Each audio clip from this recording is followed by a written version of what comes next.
Hey Raz, how's it going?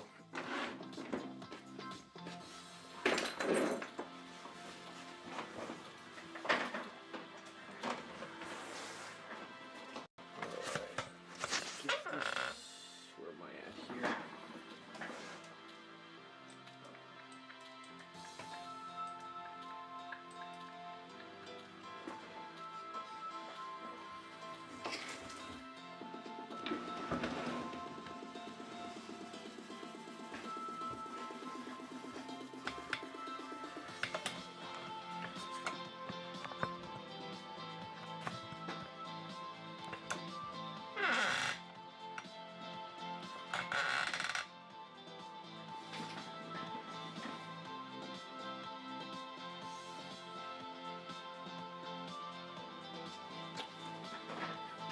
Well, you had a leak. Hopefully it wasn't anything bad. Yeah, I'm doing the same thing myself. I've been trying to get some garage work stuff done before everything kind of goes to... It's already getting cold. I got my hoodies on, you know. It's waking up in the morning. It's chilly, so trying to get some garage stuff done.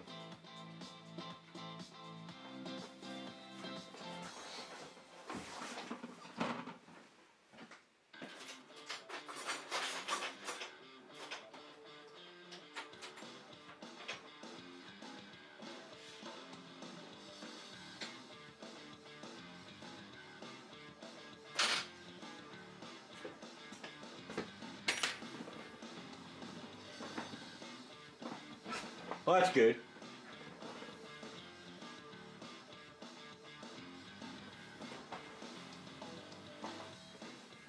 Yeah, leaking roofs, leaking walls, everything. Leaking's always a pain in the ass. It's more damage than you want to deal with.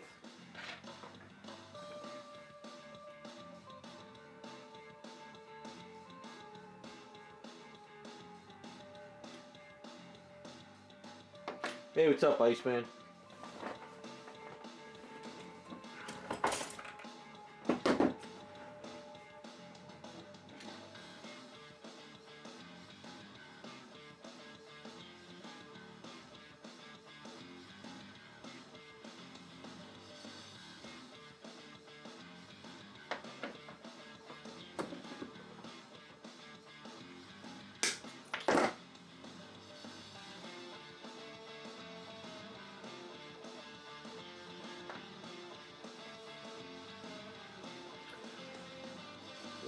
I'm hanging in there. It's been a productive week. Just one of those weeks where a lot of stuff got done, so I'm actually ecstatic. No hiccups this week, which was good. I got my paints in today to finally start finishing up that Thor cape. So just little things here and there are going pretty well. Hopefully things are good on your end.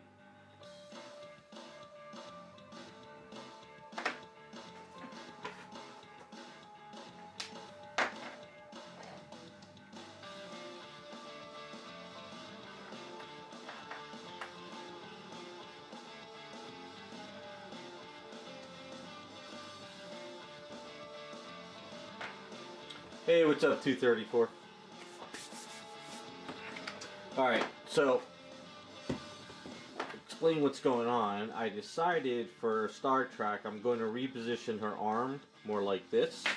Oops. And I'm going to rebuild the arm muscles, because it didn't look right having it that way. So I chopped her shoulder up a bit, and we're going to sort of try to rebuild the shoulder and arm. So this way it'll look a little bit better like this. Sort of like that. So that's what we're going to do right now. I forgot it was Friday and I was going to stream, so I woke up this morning and I was like, shit. So I started working on these a little bit here and there. I was so busy this week working on other projects that I completely lost track of it this week. Been kind of crazy, but alright, so best way to do this is we're going to glue a rod here and in here and then sort of glue in there, seal it, and then hopefully some A's we could build out the shoulder and muscles and whatever I can, make it look at least decent. She's gonna have wrinkles and stuff with the fabric, but we'll see how it goes. Hey, what's up, Jacob Customizer? How you doing?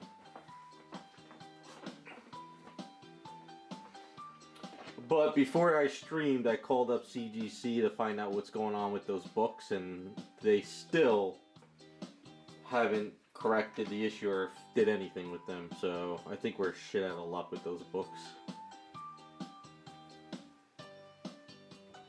Alright, let's grab this here. I'm doing good. Finally a nice good week, you know? Getting stuff done, getting stuff caught up, pulled out 2 new projects. Gonna start prepping those in the garage.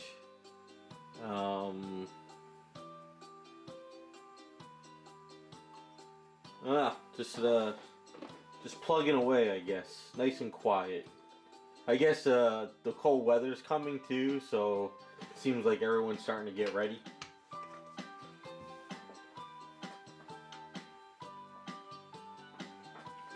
No, I think CGC is done. The guy on the phone told me that those bent books are normal. And blah blah blah, and I'm just like, but you guys damaged them. They're like, well, it's probably damaged in shipping, so now it's like my fault. So I'm not dealing with CGC ever again. I think me and my friend decided it's a lost cause. It's like we're pretty much shit out of luck. So.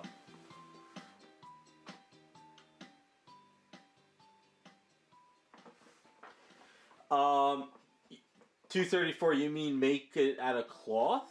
No, I'm not. I don't sew, and to outsource somebody to sew now is, I don't know anybody anymore. It's too much of a hassle. I'm going to sculpt it. It's just one little step at a time. We'll make it look like cloth and stuff. Have faith. We're just we're basically what it is we're just doing a little bit each week, so stuff doesn't go as fast as me working on the project all week long. So you guys just we'll get there. All right, let's so we got the arm, got some glue. We're gonna have the arm like this, sort of like that. So let's grab this Insta-set. Hopefully that'll set that up pretty decent.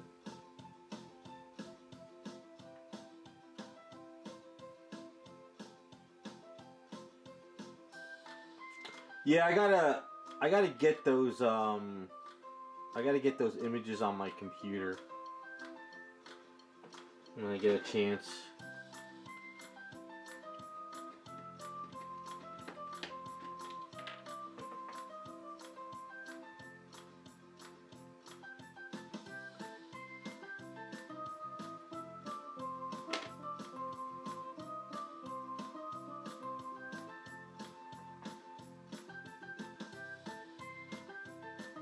Come on, set up and don't fall. Stay. Alright. Looks like that should stay.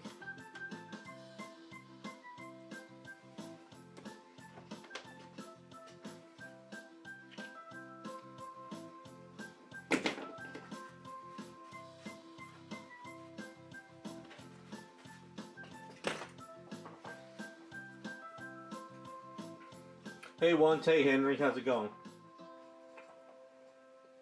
Doing pretty good. Just plugging away. I don't know.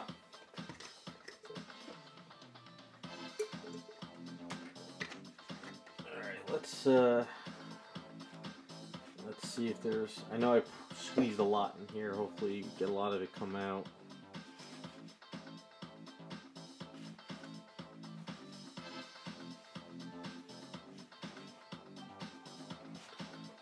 No, I don't go to New York Comic Con anymore. I think the last time I went was in 2016? No, not 2016. Maybe 2015. I don't remember the last time I went.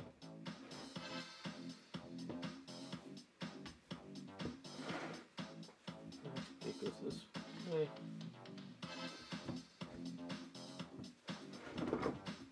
I think it's this way.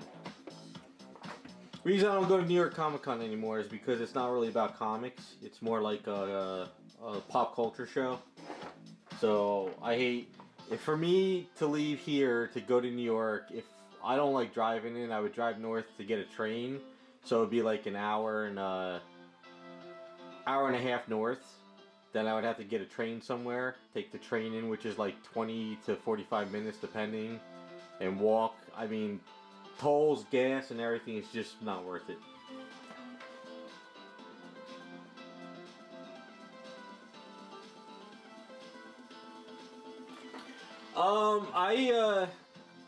I usually put a sticker on the bottom of the base. I have my stickers and sign it, but most people just find me through YouTube and Instagram.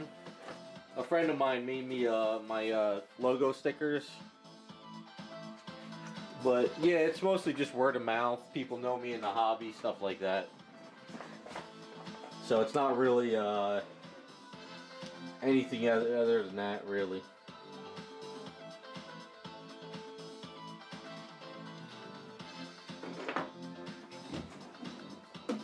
I'm gonna mix up some Aves, and then I'll shove some in there and get it in there now. Gotta just be careful I don't break the arm off while working on it. The glue's tight, but not super tight yet.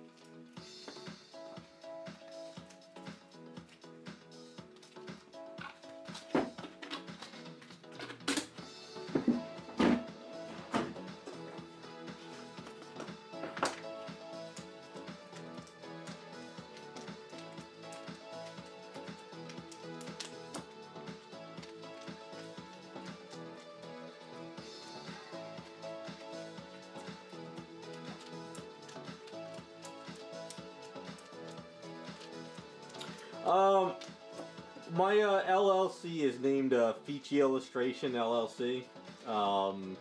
That's what I use for my business, which is either statues, graphic design, advertising, stuff like that. That's pretty much what it's for, because you know I'm self-employed. But Vince Vale Customs is just like what I've been known for in the hobby. It all started out back in the day where I whatchamacallit, forum names, you never use your real name, so I just came up with Vince Vale, and then after that I started doing statues and this and that, and that's just how it evolved.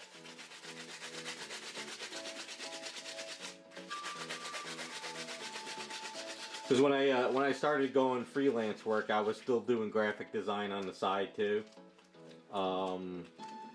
So that's just the way it is, really.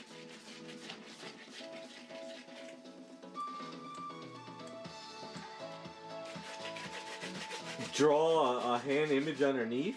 Yeah,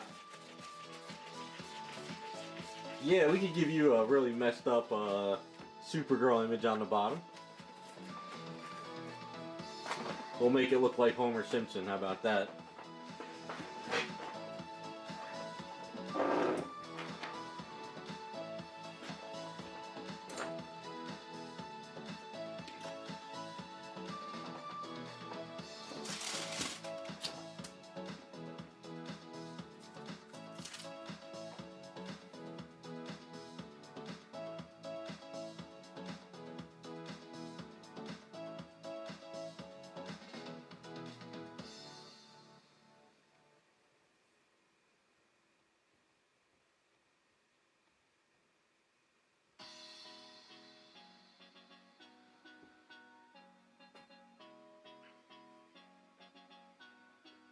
Yeah, once I mostly focus on the YouTube channel. You know, my website is just like a backup right now, just in case like YouTube ever went down. I just like to have a website. I just don't have time to really fix the website up, but it's sort of a backup thing. But I like YouTube because it's a great way to advertise without, you know, trying to go on Facebook and stuff. So that's kind of why I mostly focus on YouTube with everything. Although my YouTube channel is not super pretty, it's very basic, but I think for what I do, it's fine. I don't want to be a YouTuber, as I've said in the past. I just use it to show what I do. So I do get a lot of people sometimes to like say, hey, I heard you repair stuff. Like, you know, what do you, and I send them to my YouTube channel and I could say, hey, this is what I do. If you want, you could look through the channel and see. And if you're comfortable, we can work together. So that's kind of the whole situation with that.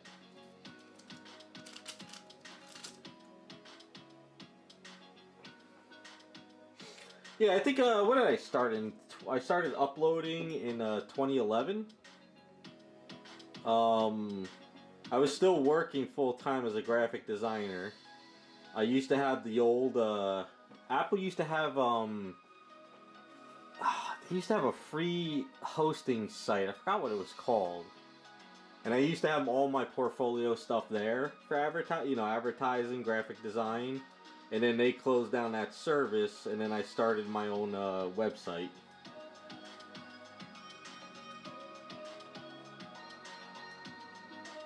I started YouTube just as for fun, but then after I decided to make the statue work full-time business, that's when I started making the YouTube channel a little bit better. Hey, what's up, Scott? So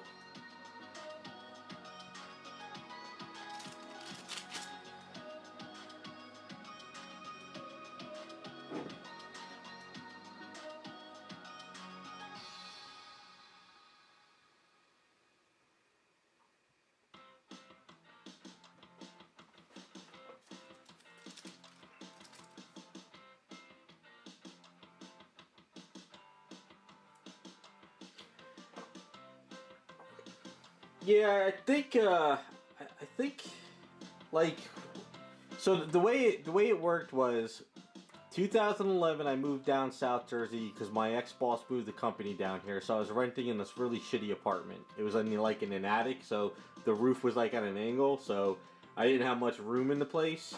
But I started doing the YouTube videos, and then in 2012, I did my research, and I was like, why rent when I can buy a house down here and it's cheaper than renting?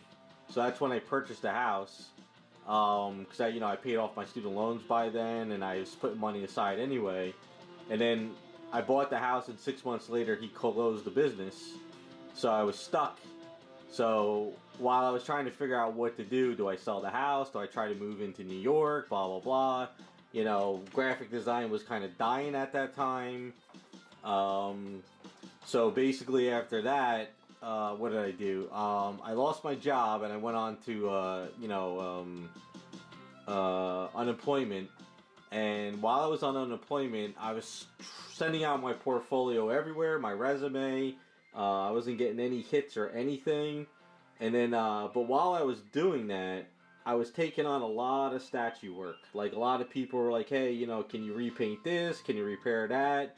And just as unemployment was ready to run out, I was getting so much statue work, it was unreal, that I decided that, what the hell, let me see if I can make this a living. And I just started taking on more and more work. And then it worked out. That's when I started the LLC. I started doing more YouTube to advertise. Started, showing real time what I do. It just kind of snowballed from there. Yeah, I started a little late today, Scott. I was kind of in the garage. But I figured after 11 years after art school working for somebody, I decided that, you know, you put your all into a company, and then they just say, you know what, we're closing, see you later. I decided that, you know, working for somebody else would just be the same thing. So I said, screw it, we're in a different age. You don't need to, if you promote yourself, have a good work ethic, you try something new, you could probably make a living these days just off the internet, so that's what I decided.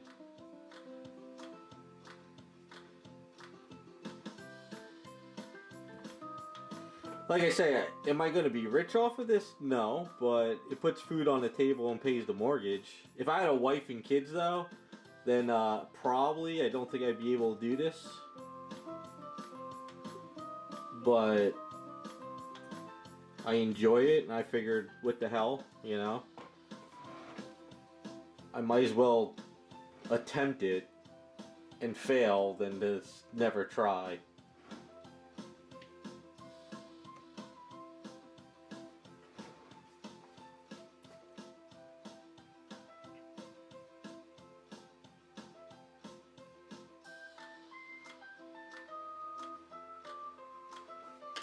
I've been a collector forever. I mean, I've been collecting comic books since I was like 5.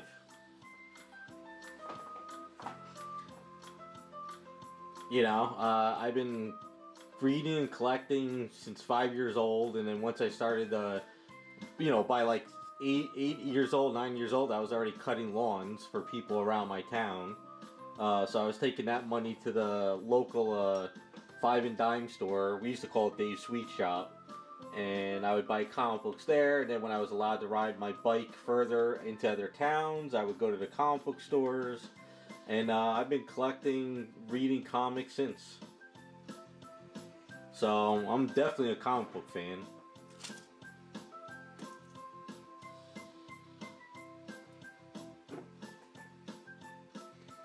Yeah, wife and kids would be a little bit more difficult because you'd have more responsibilities, you know. But just being single and working on my hobby, it works out.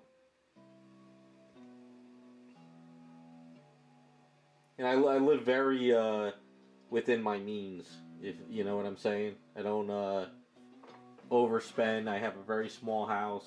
I don't have anything flashy. I don't really buy statues or comic books much anymore. I just things here and there.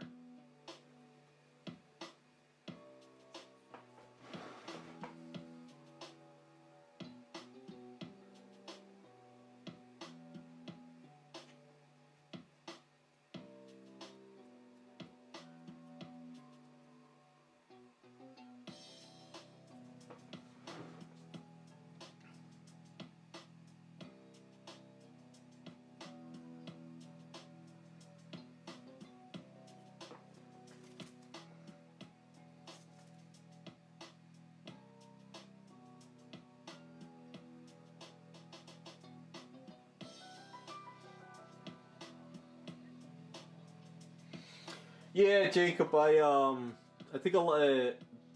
Growing up, it was very, at least in my time, you know, in like the '90s and stuff. Like if you were into comic books, you were like a loser, you know. But now, like with comic book movies and everything, that's all changed. Once I have plenty of room in my TV room with my Maju cases. I have to do an updated video on them when I get a chance. Maybe I'll do it around the holidays. But I have a lot of room yet for a lot of my customs that I haven't even finished for myself. I have a whole slew of stuff that I have to finish for myself. So once I get all that stuff done, my display room will be filled up pretty good.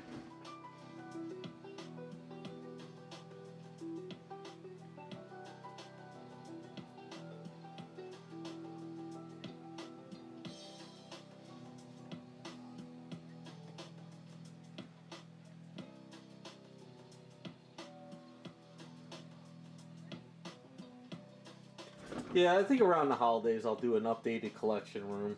Hopefully by then I got a few more stuff that I can display and show you guys what I've done with it so far. I'm pretty happy with the room as it is.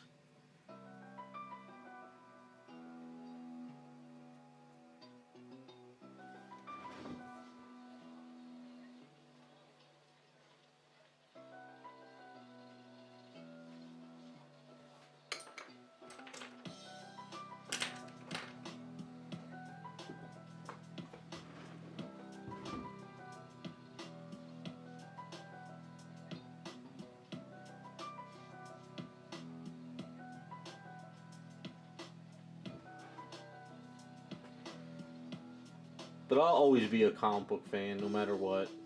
At least with the older stuff.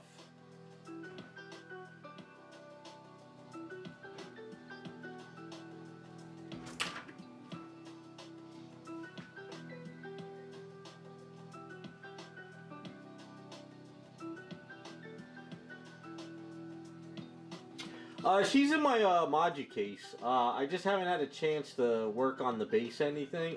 Like I said, the past couple years have been really tough for me with my parents, and all my side stuff has kind of taken a hit. But hopefully, now that things are slowly getting better, I can maybe get back onto all those things I've been wanting to do. So yeah, Hinata's still there. She's put together. I did fix the damage on the base. I just haven't had a chance to paint the base up to make it look a little bit better. But I'll get there someday. When, I don't know, but I'll get there someday.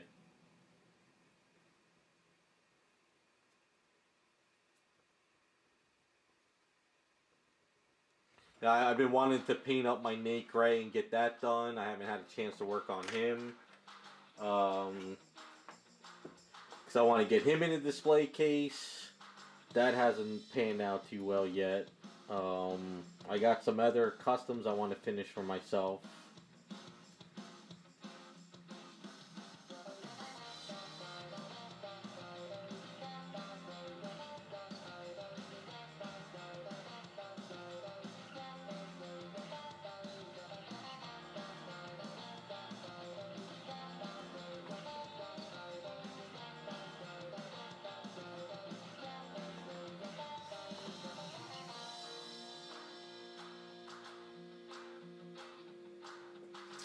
Yeah, I don't really plan to do much with Hinata. I put her in the Maju case, and she looks really good as is.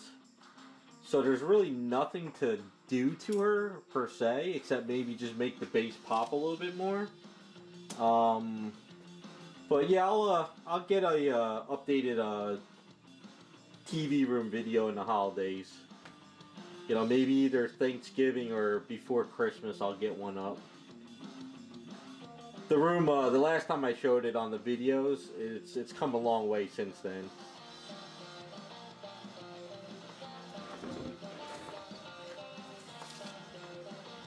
I still got a lot of empty spots though of graded comic books that I have in there.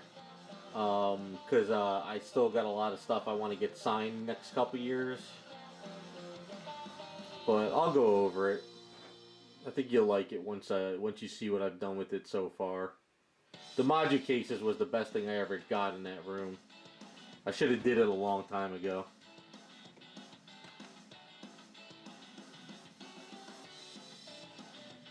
I'm also waiting for a fourth block to come in from Sideshow. I had a bunch of points on my Sideshow account that I got a fourth block of Maju case for free, basically, but it still hasn't come in yet. Cause I don't know if you remember that video I did of the Mothra Godzilla kit. Well, I did that for my friend, and he traded me with Maju cases he was never going to use. So I got 3 blocks that I have to. I put 2 blocks together, but 1 block is in the laundry room at the moment, still closed. So I need my 4th block from Sideshow, so I can have like a 4-block system. So once I get that set up, the room will look a lot better. Hey, what's up, Raccoon? Before I forget, Raccoon, there was I saw these two videos on Instagram where it was CGI, but it was like little baby Halloween characters like Jason and Freddy and stuff, and they transformed into the others like somebody was playing with them. I wanted to send it to you, but I forgot. I don't know if you've seen it on Instagram. I could find them again, but they were really cool. I thought you might like it because you're a Halloween person, so.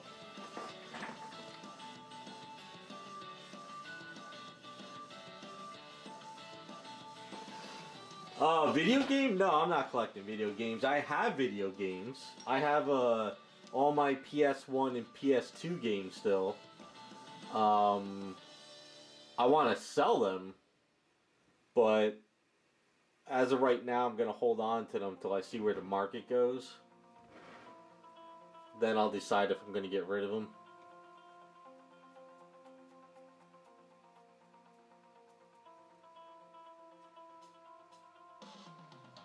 Yeah, I'll find them again and try to send it to you. They were pretty funny. I when I saw it, I thought of you, and I have another friend who's she's really into Halloween too and stuff, so I sent it to her. My other friend who's into Halloween, I sent to him. He never said anything though, but they were. It was pretty cool how the AI morphed them together. It was kind of funny.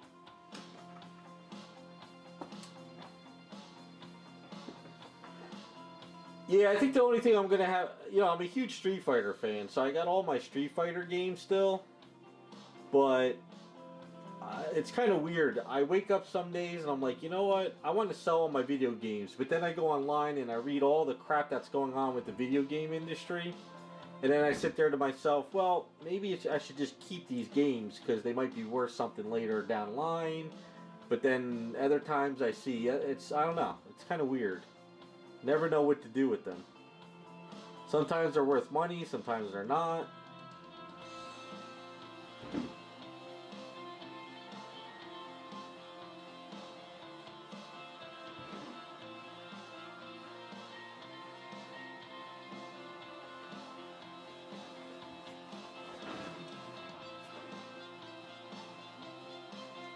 Alright, this arm is not perfect, but I need this to just kind of cure, and then I can sort of chop it up and sand it a little bit better and tune it up.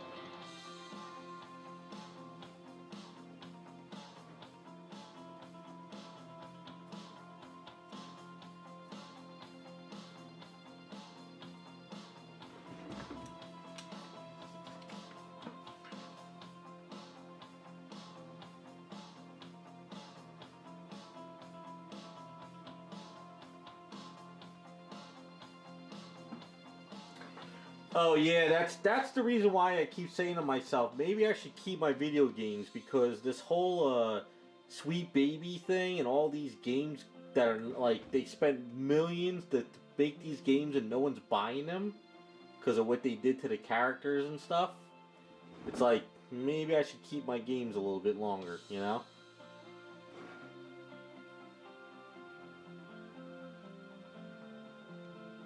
Because now I'm seeing a lot of like Twitch people, or people are playing the old games now again or something. So.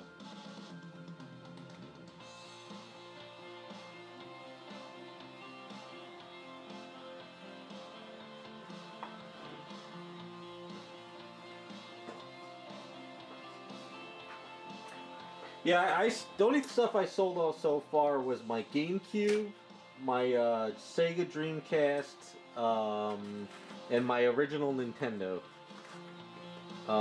Those I really didn't care about anymore.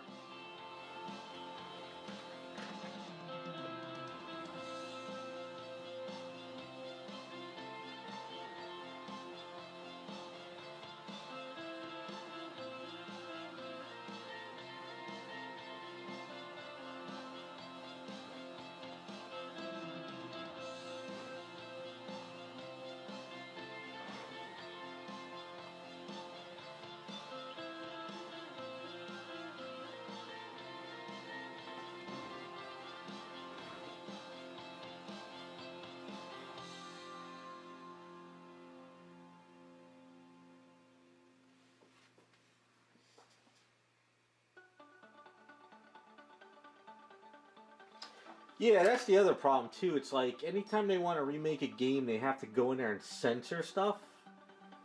So it's like, what's the point? Like, why do you have to censor? It's already out there. But this is the world we live in now. So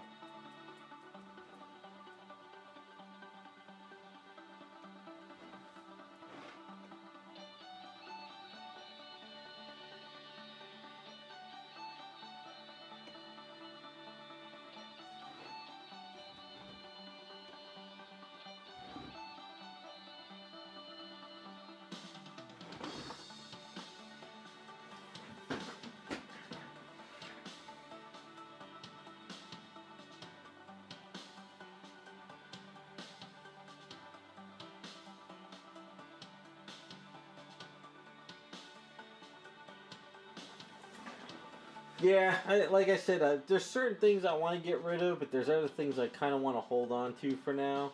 In worst case scenario, what I'll do is I'll put them in my cases and display them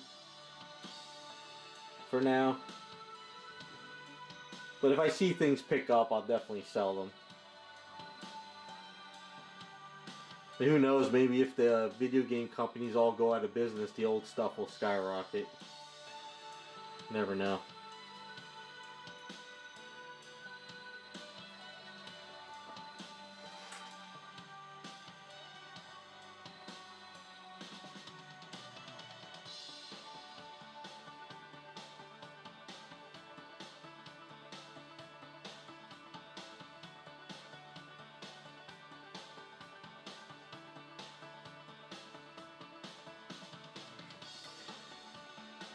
What happened with Mega Man? Yeah, I heard about that, Raccoon. That movie's blowing everything out of the water. Jacob, I understand that you think the cost is expensive, but once I got mine displayed, I was so happy that I did it.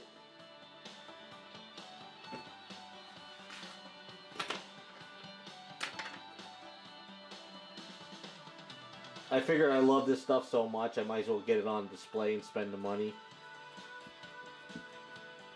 But that's back when I was working and I didn't have a lot of family issues. I was able to order the stuff. But I'm pretty happy with everything now.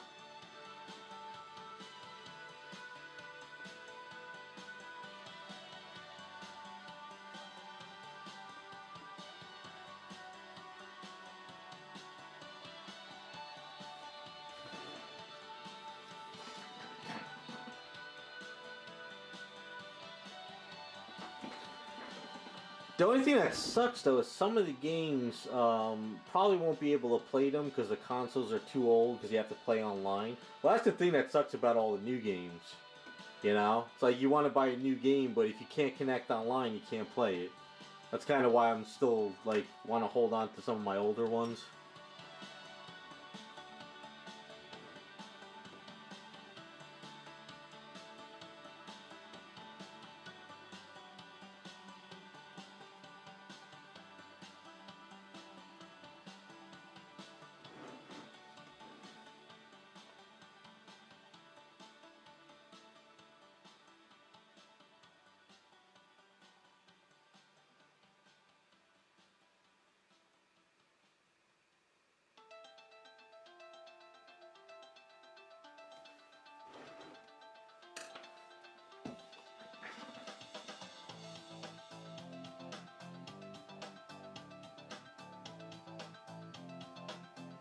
Ah, okay.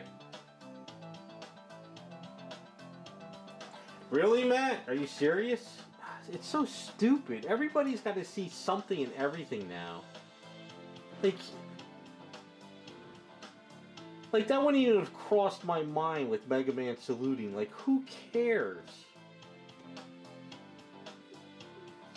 These companies like Sweet Baby Inc. find a problem with everything.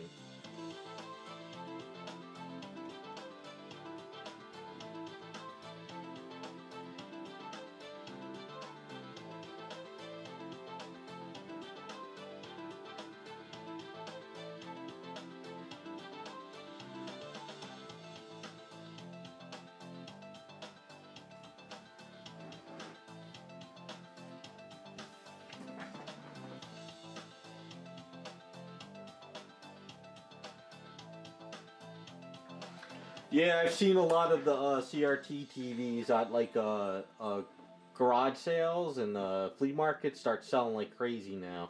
Because everybody wants that old school feel to play the old consoles. Which I understand, I get it.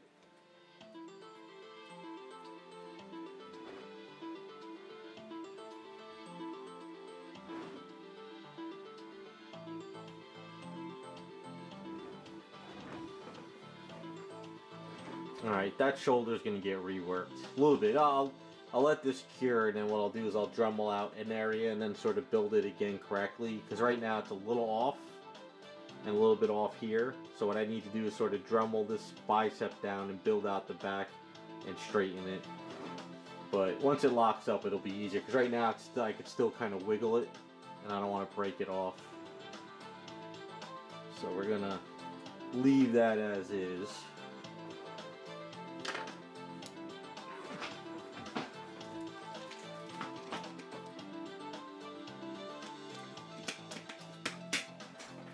But once the arm is sort of attached and we get this situated, I'll put the hand on here and then I'll cut it off up here where we're gonna make the cuff. So this way the hand's easier to be removed, and I'll be able to put a thing in there like a communicator. And also when it's cut off here, it'll be easy to sculpt around in here instead of having this hand in the way. So we just got to still build up all this stuff. For her backhand, I have to sand this down. I got to get all this smoothed out and get this all cleaned up. And then we can attach it. And then we can sort of build up the skirt around the hand and stuff. So a little bit more of a trickiness, but we'll get there. But I think that pose is going to look good.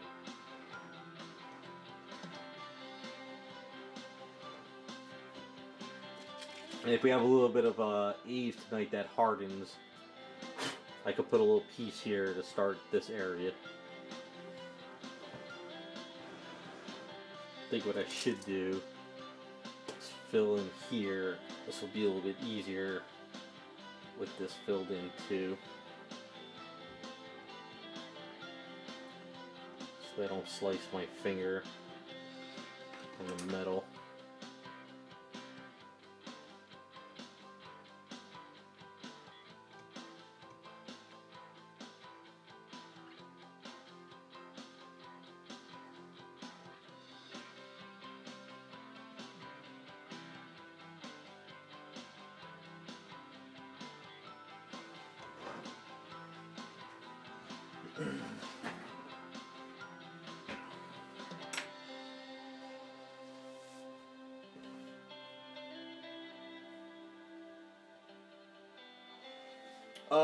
The cuffs? Which cuffs? Which one? Which one are you talking about? So this way I know which one you mean. We got 3 of them here, so...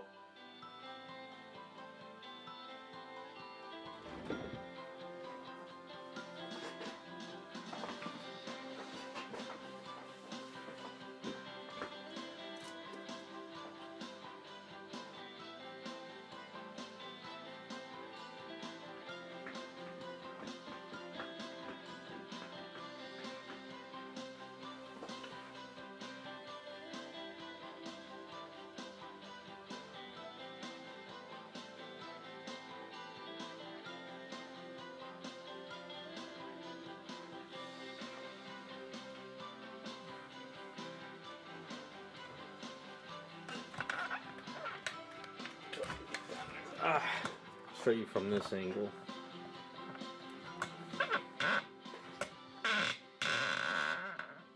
Camera doesn't want to stay down.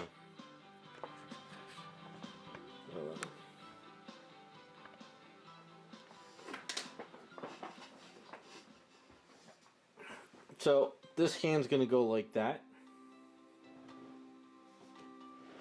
And then what I'm thinking is to make life easier, once I get the hand attached where it's gonna go, I'm probably gonna cut the cuff like right here. Because if you look at her, they sort of... They're not all... They don't go all the way down, right? At least not from that picture. Am I wrong? And then what I would do is I put a rod in here and a magnet here, and this would be magnetized in and out in the cuff.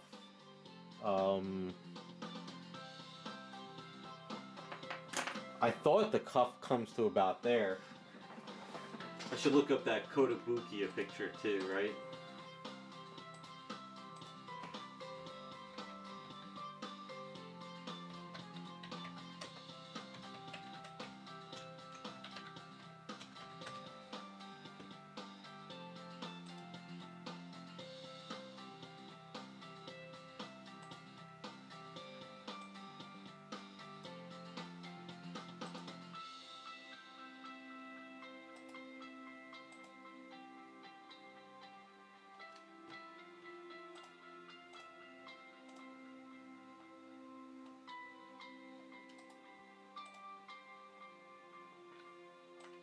Hold on, I found two images. Let's get organized. Hold on one second.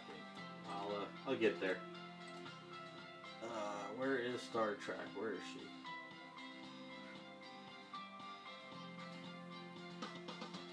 Gotta organize this.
Oh, yeah, we'll get to the finger, we'll get to the cop in a second. Right now I'm still trying to figure this out. So, I guess her cuffs go a little bit further, but I'm thinking we could have a little bit more fun with Jessica, I guess.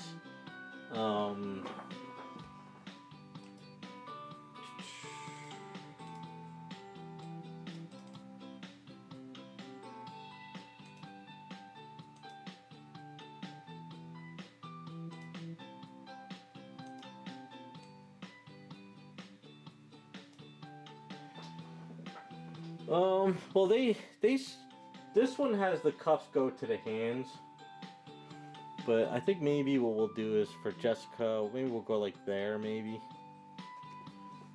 And then the same thing on this one. Maybe we'll bring the cuff like here. We'll play with it, we'll get there, we'll figure it out.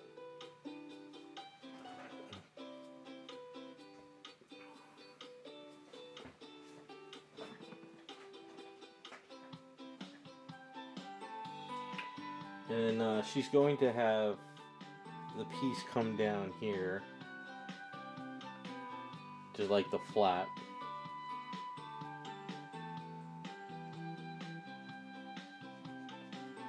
But I think for her though, we're gonna show some of her booty. So I have to also set up the underwear on her, right? We were going to set up underwear on her, I think. Because only the cop is going to have the spandex. I mean, not the spandex, the, whatchamacallit. So I'm thinking for her, we're going to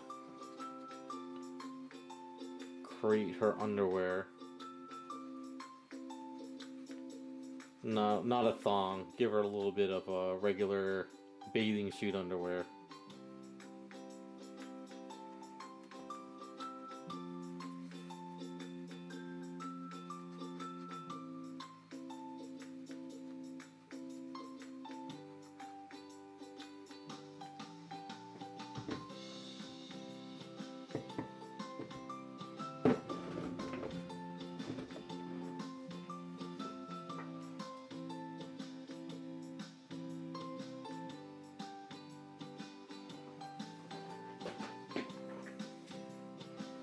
Yeah, she's got a looser skirt, so I guess we could do a little bit of the looser skirt with her, and then the cop will have the tighter one, right?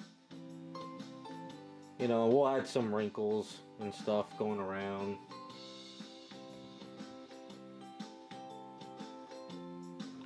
So what I'll do is, once I get the shoulders kind of fixed up where we're gonna do, we'll add, where's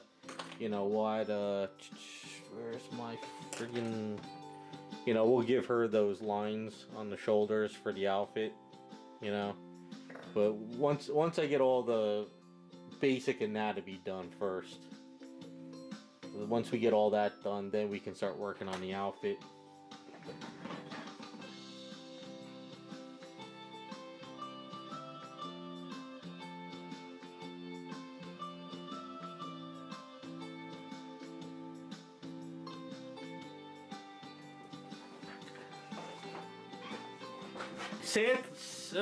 Sadly, my friend doesn't do etching on bases anymore, so to try to get perfect circles would be a nightmare. I mean, that's not a bad idea, but we'll see what we could do down the line. Right now, I'm still in the process of just getting all the basic anatomy done. Well, the problem is if we do a thong on her,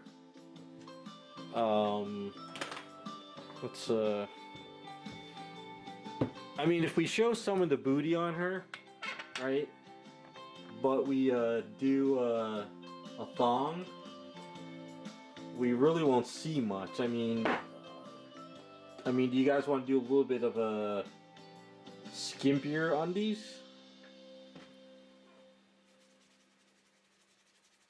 I mean, we could do not a thong, because if we do a thong, when you put the skirt on, you won't even see anything.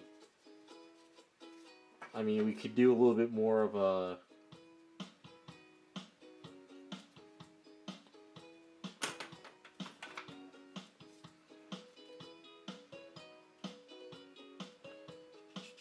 We don't have to go crazy on it, but we can do a little bit of a...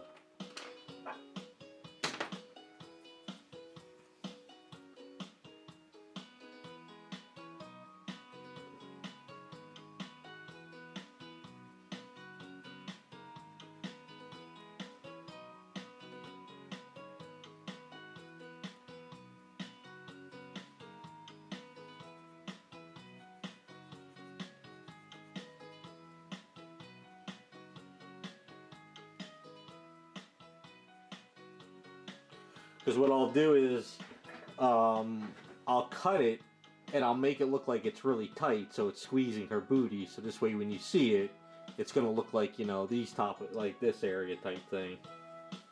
And then we'll do just a basic shape here. And when we do the skirt though, I have to make sure that this section of the skirt is where I can get a paintbrush in here. Because if you do a hard section and you can't get a paintbrush, it'll never work. So that's something I have to keep in mind. But we could do this.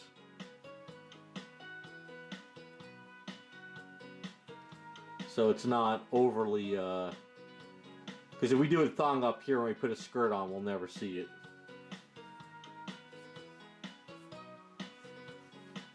I think once I do the booty and you guys see what I'm talking about, you'll understand. It'll look a little bit better.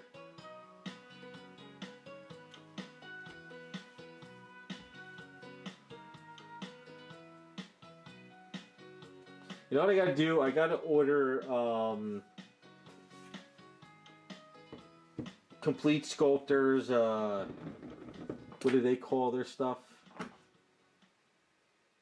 What was their... I gotta order that Complete Sculptor stuff. It was their same thing as Abe's.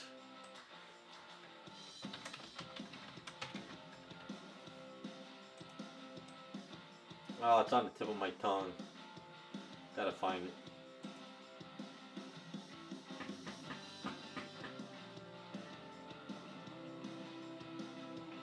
Because I think that stuff will be easier for me to do this cape. I mean, not cape, skirt. Did they change up their website? Can you not order from them anymore? What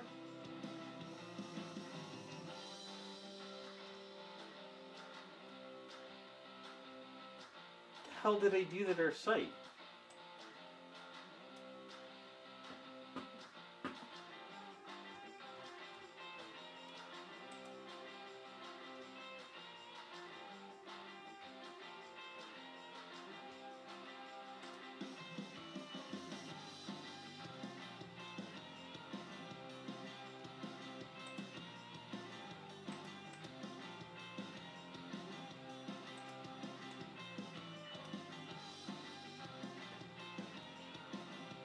Do they not carry it anymore? Oh man, I'm drawing a blank here.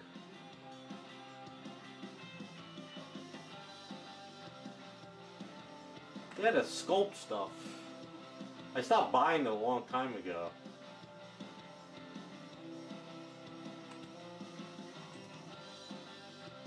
Magic Sculpt, that's it. Duh. They still got it. Okay.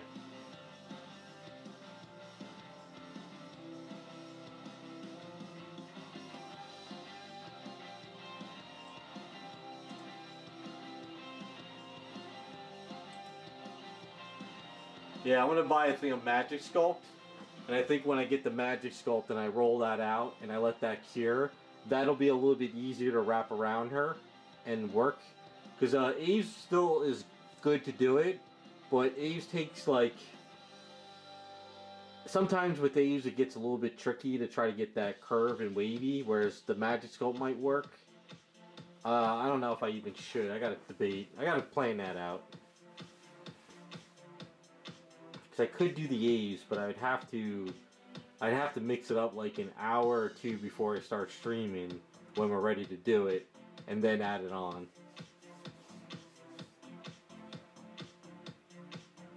Alright, we'll play it by ear. We'll figure it out. I don't know if I want to drop $55 on a thing of Magic Sculpt and hardly ever use it.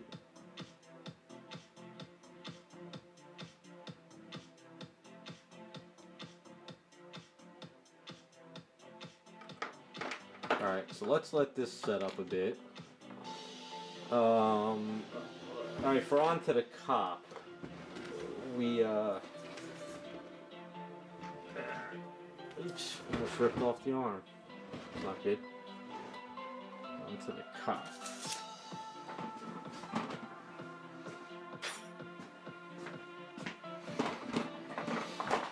Alright, so I went ahead and I primed this up and I sanded this down though. So I at least got this somewhat sanded. So Rodger's looking good that way. As far as her arm, I sort of sanded it down this morning. I got a lot of it kind of cleaned up.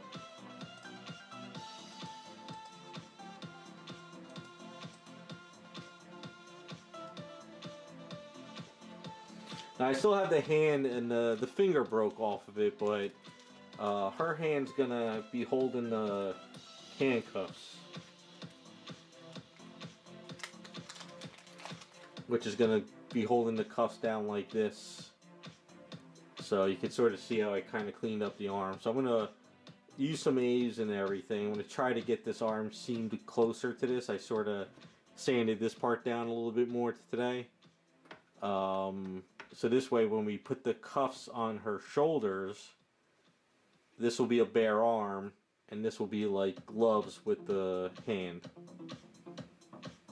So it's just a matter of sort of sanding some of this down and getting stuff evened out.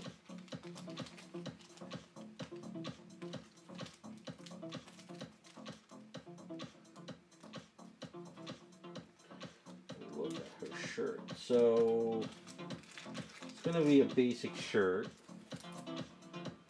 So what I'm thinking of doing is, for now, see, I had to see all that texture was on there, so I had to kind of clean all this texture off these arms. So what we're gonna do is I'm gonna throw some A's in here. This way, if I do need to sand the rod down a bit, I'll have a chunk of A's there. But when we put the shirt on, we'll add like wrinkles coming around.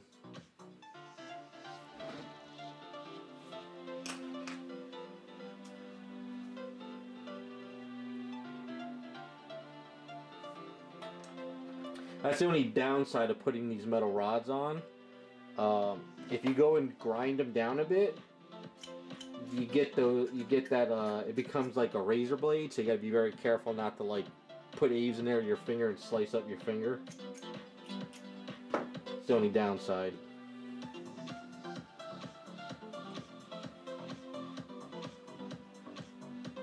And the reason why I'm throwing Aves underneath of it is because it can't be a perfect thing floating over top, because if it is, you can get paint in there and make it look even. But if we can sort of get some kind of Aves in there, it'd be a little easier.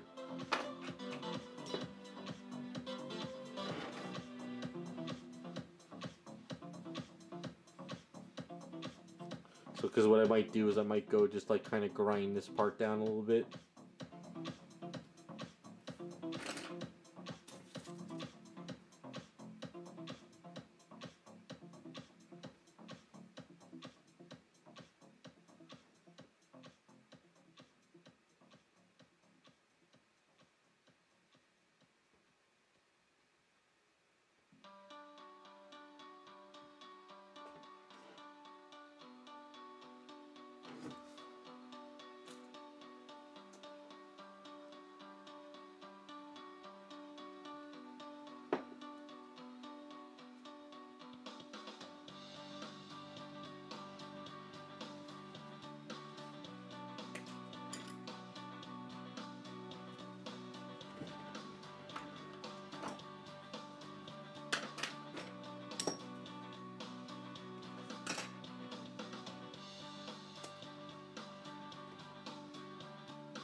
I like the way this head leans down now. I think it's going to work really good with looking at Rodger.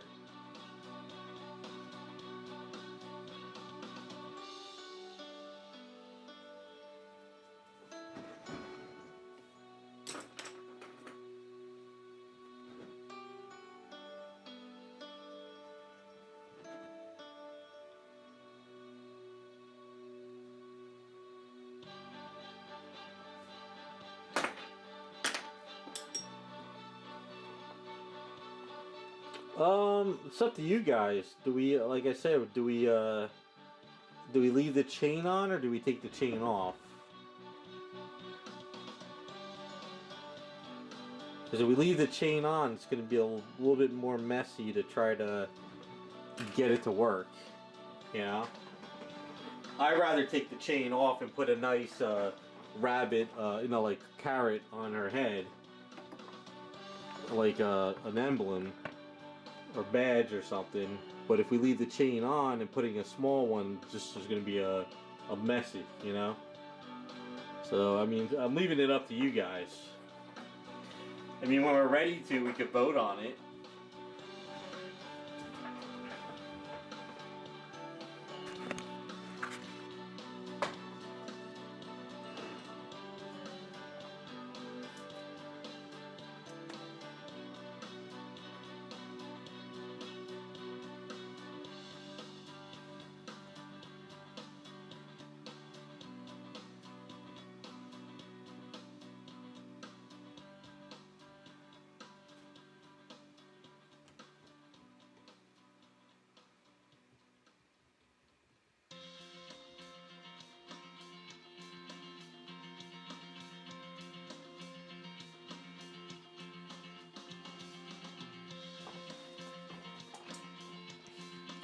I mean, do we want to wait to do the poll? Do you guys want to do the poll now?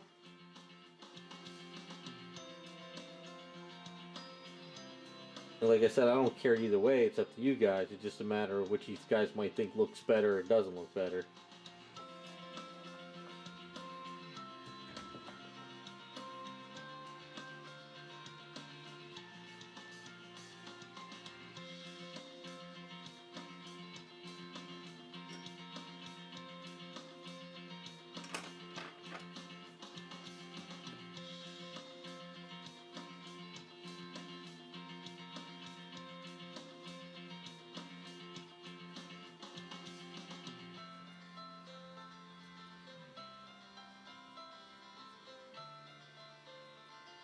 By the way, Jacob, when you're Supergirl, right? You still want to do that, correct?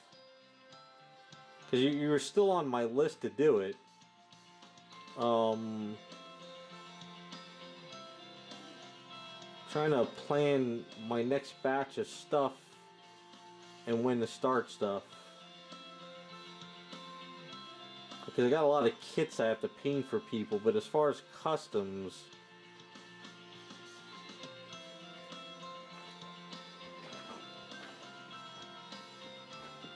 I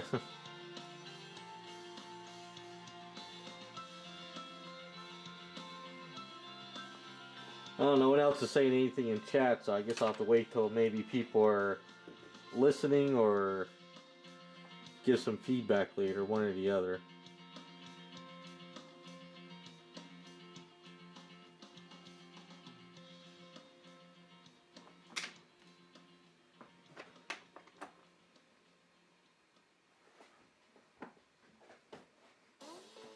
Well, email me again. I'll get back to you on Sunday. I'm trying to get all the people that are waiting in line to get me stuff so I can start working on it and also plan for next year.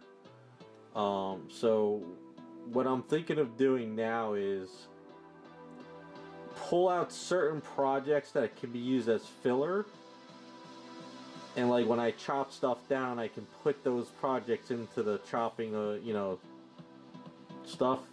I'm just trying to get organized. Because next year, there's a lot of people that are still waiting. So I want to get everybody that's really been waiting first.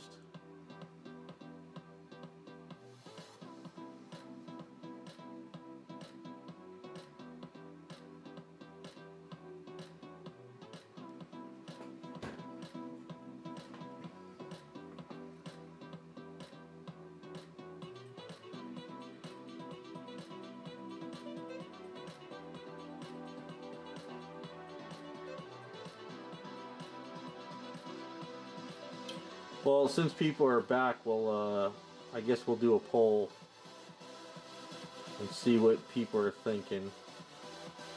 Maybe there's people who are watching who are not talking, which is fine. Alright, so the idea is, do we keep the chain on and add a little tiny badge? Or take the chain off? Because to put a big badge here with the chain and paints and everything is going to be a nightmare. Whenever you have a chain like this that's real, you add it at the end of the sculpt. So it's very hard to keep this on and paint around it. So it's either keep the chain yes or no, take it off and put a carrot badge.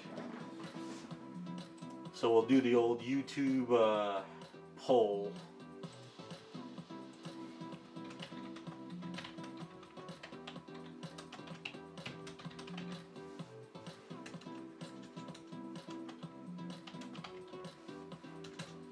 If my keyboard would hit the right buttons. I think I need a new keyboard.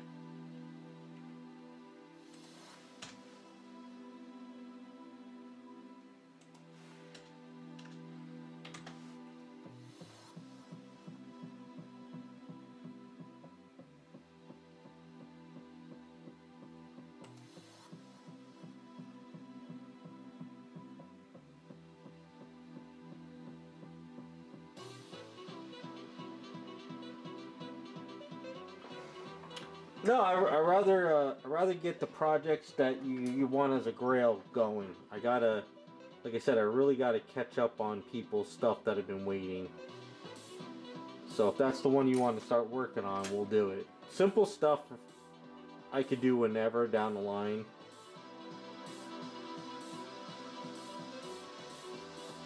Because I got a lot of people who want me to do stuff next year that have been contacting me, so I want to try to get everybody else's stuff done first.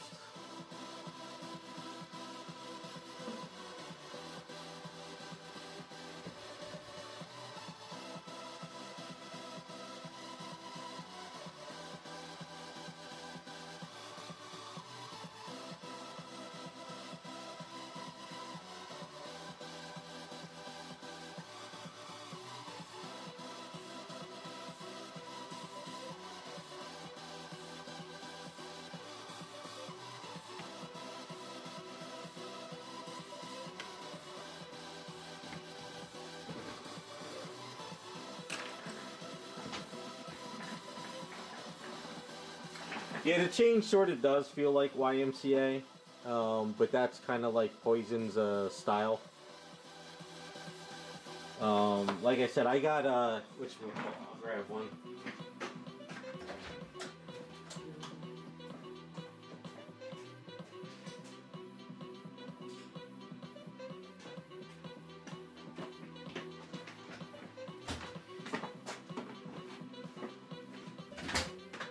So I roll out a lot of A's sometimes when it gets to the point where it's too tough.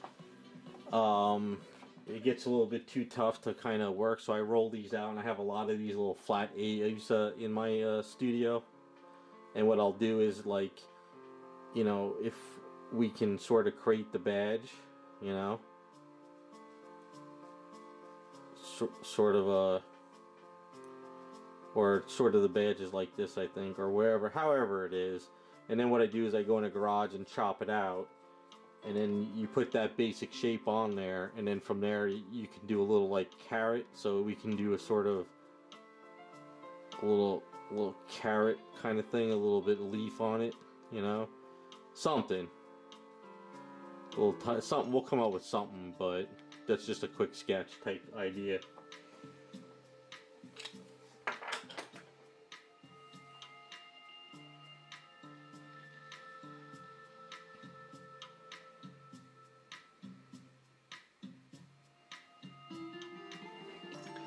Oh yeah, Police Academy, Blue Oyster Club.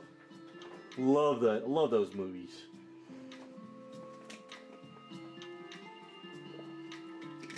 Love Police Academy. Love all those old comedies.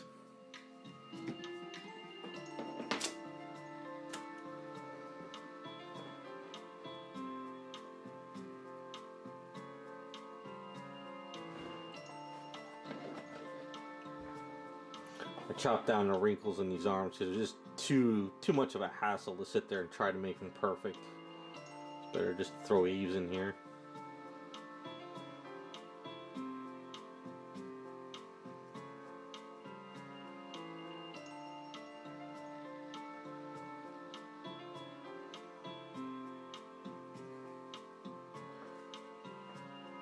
Superman and Lois? I don't never watched the show.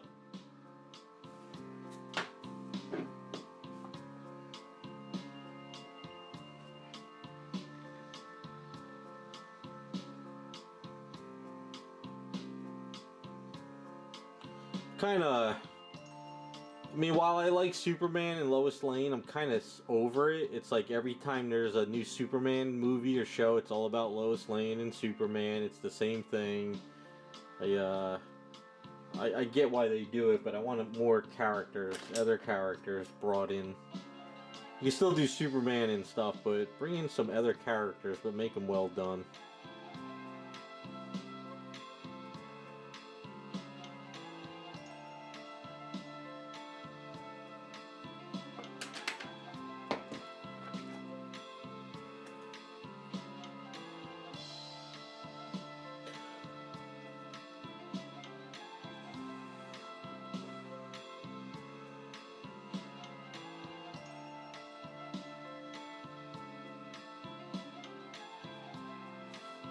think one of the reasons I didn't watch Superman and Lois is because it felt more like a WB show. And I started getting sick of those WB stuff.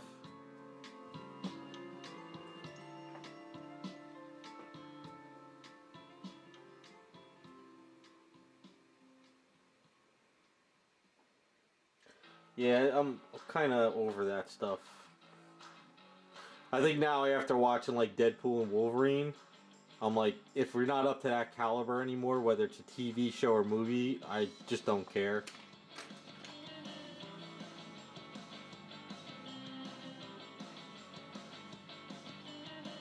I think Deadpool Wolverine sort of set the bar again for movies and shows. I think Hollywood got a little too lazy. They're like, oh, it's just another superhero show. The suckers will eat it up. They'll watch it. And they just started pumping out crap. That's how I see it. So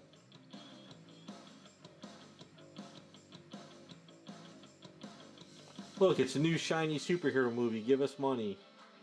Don't worry about it if it's crap. I think that's kind of where Disney and Hollywood went.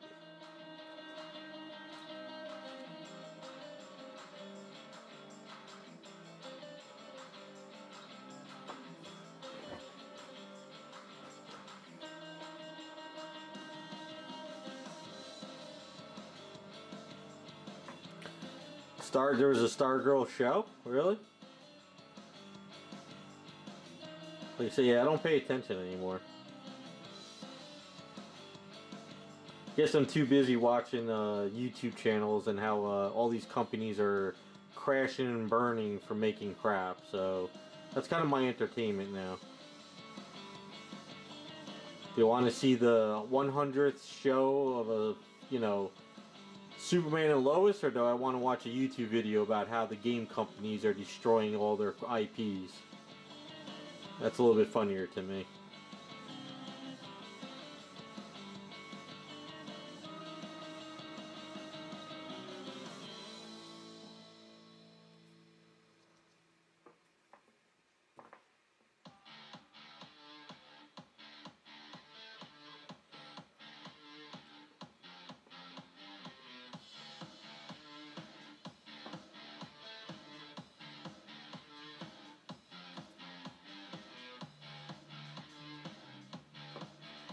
How come you guys aren't talking about Agatha?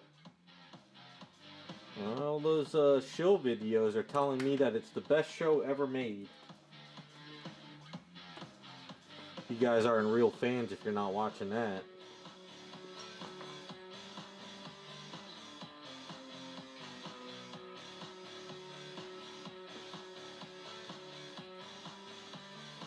I didn't even know who Agatha was, and I read comic books growing up, but I wasn't a Fantastic Four fan, so I did not know she was a thing.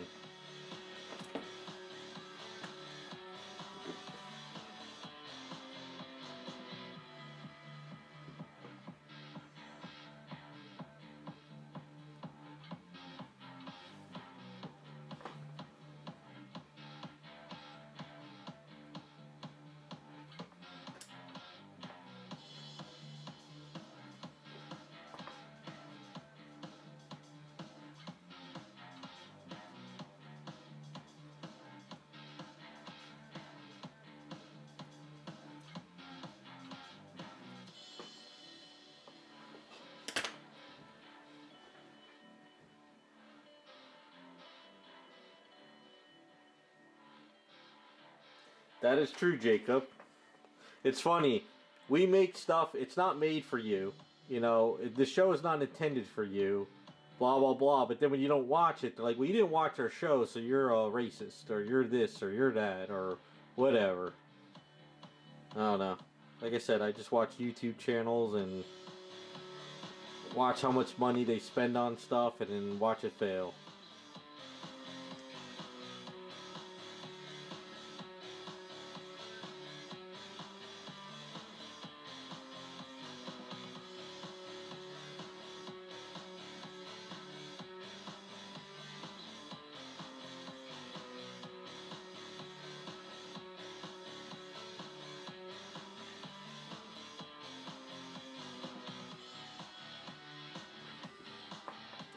Well, wasn't that actress? Didn't she? She was in Mad TV, right? Was it Mad TV or was it SNL? I thought it was Mad TV.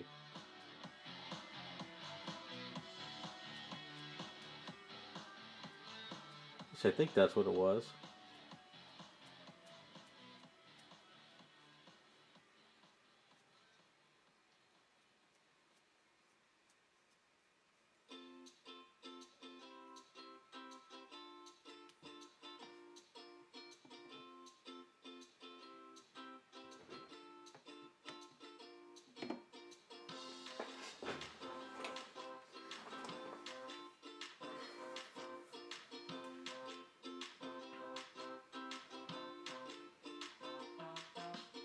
Yeah, I saw that too, Raccoon. I didn't watch any of the videos, but I guess she is going to court or whatever's going on. So that's going to be interesting.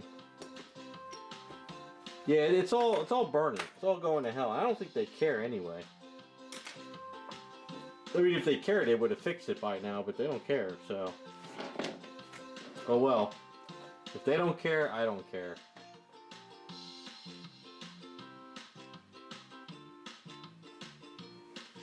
Madam Web? Oh, I forgot about that movie. Forgot all about that one. That's actually out now? I heard that was trash. I heard that was real bad.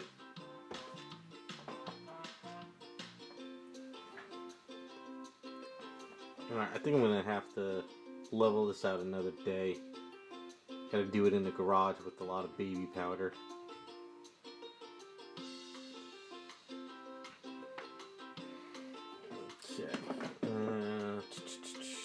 What did I want to see if I could do? I don't think this will be hard enough. It's not enough. Let me mix up a little more.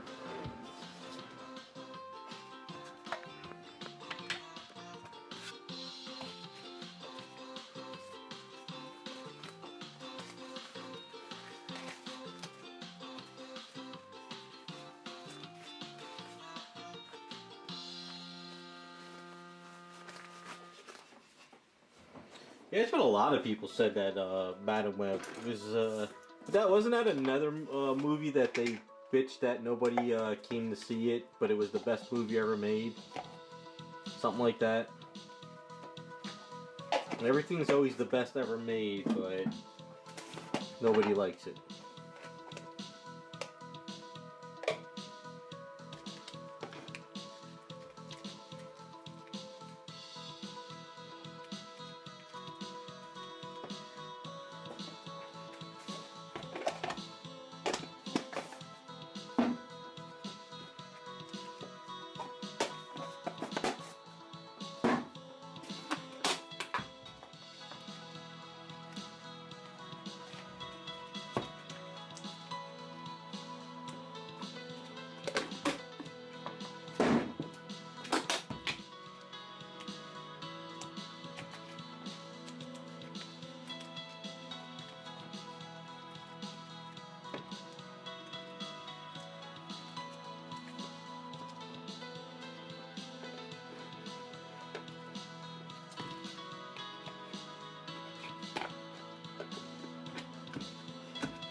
See, I don't, like, do we fault the actors and actresses of these movies, or do we fault the producers or people who wrote the scripts? Like, who's at fault anymore? Is it the actors and actresses are demanding that they add this crap to it? Or is it the directors who don't know what the hell they're doing? Is it the suits that are demanding all this stuff? Like they're all over the place. I don't know who to fault anymore. Because the only reason why I say the actors or actresses, because every time a movie comes out, they're always on Twitter or they're making interviews and they're blaming the fans.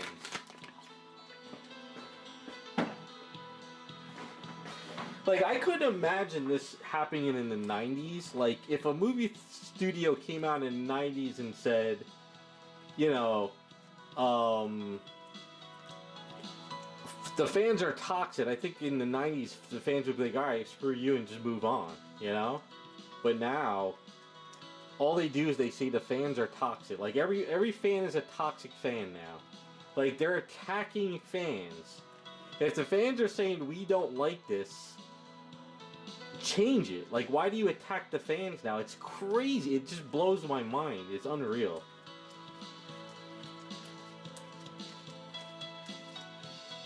Yeah, I can see that, Raz. That's probably true. I don't know. I mean, I come from the old days where the customer is always right. Not always right, but in a sense where if you don't like something, you say you don't like it and you don't give them your money, and then the company would be like, okay, we need to fix this so we can get that fan base and that money back. But these days, it's like, oh, you don't like what I produced, you're a horrible person. It's like, well, you didn't make a good product.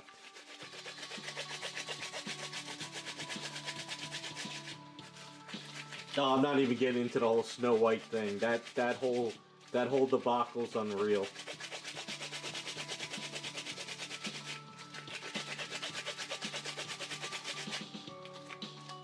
I don't know. It's the same thing like I work on statues. If I'm working on an item and the person says, well, this is what I want, this is what I want, this is what I want, I give them what they want. I don't sit there like, no, you're wrong. I'm going to give you what I think you should get. You know, it's weird.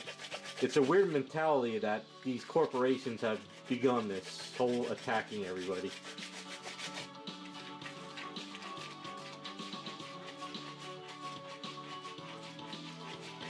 Yeah, that's true, Jacob. Like, what was that one interview with the guy from Acolyte? He said that Anakin blew up the Death Star, and everyone was like, "Are you kidding me?" It's like everybody knows it was Luke. Like, how do you mess that up?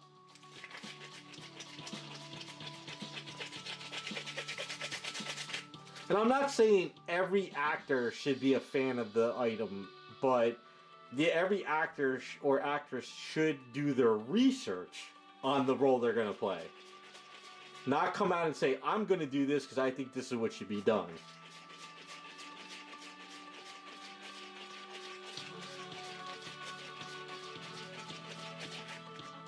No, it's crazy times we live in, isn't it?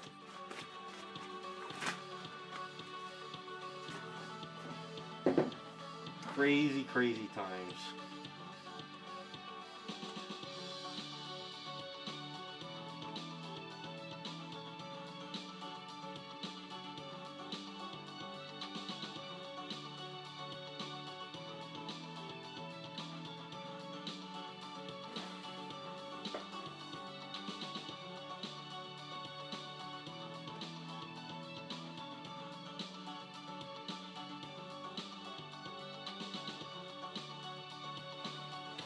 Oh, really, Jacob? I didn't really notice that. I just know when he said that Anakin thing, I just was laughing my ass off.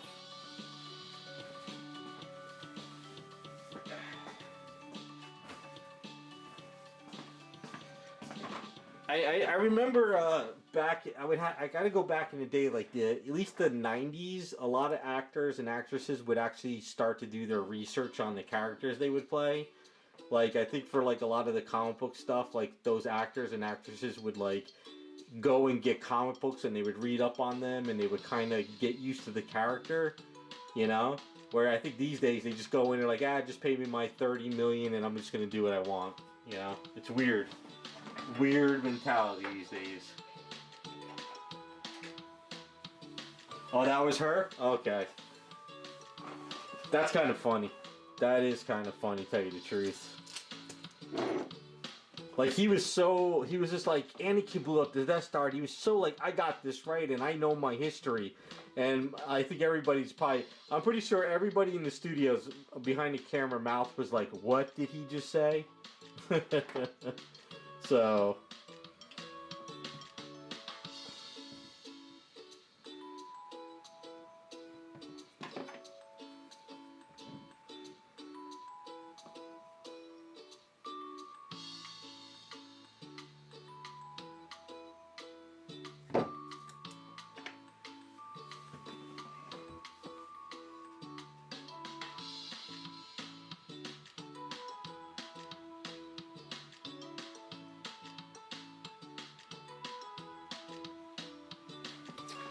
Yeah, that I never, Hugh Jackman.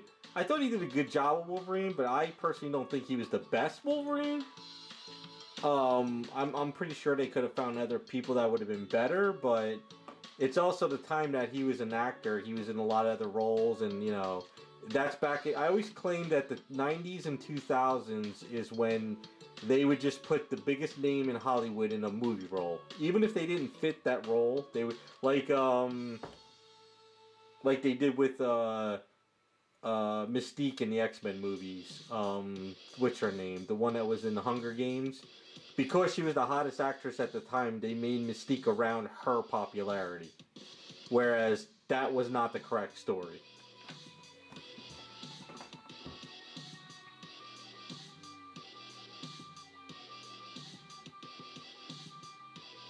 Yeah, Jennifer Lawrence. Yeah, yeah. Jennifer Lawrence. They built the movies and the story around her popularity, which I thought was a big mistake. Because Mystique didn't create the X Men. It's like they did that whole weird storyline and they put her front and center, and I didn't like those movies because of that.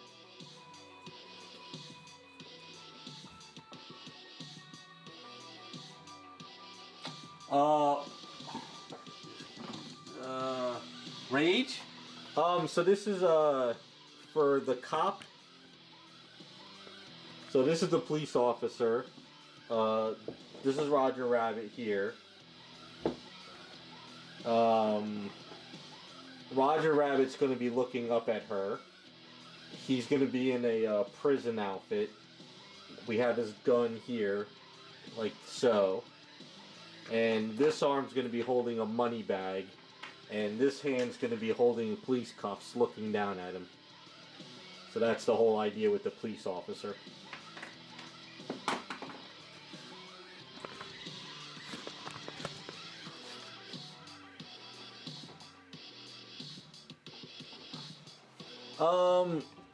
I heard Beetlejuice was okay. People were telling me it was more like the Wednesday TV show. I never saw that show, but a lot of people were telling me that it's more like Wednesday TV show. I don't know. Would you say that's sort of the same thing or no?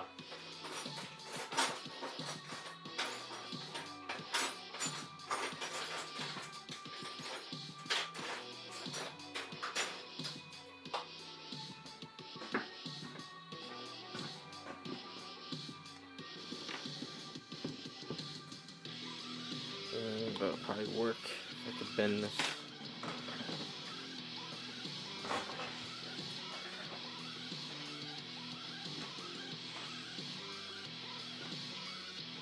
I don't know. To me, I liked Beetlejuice back when it came out, but I believe that its time has passed to make a sequel.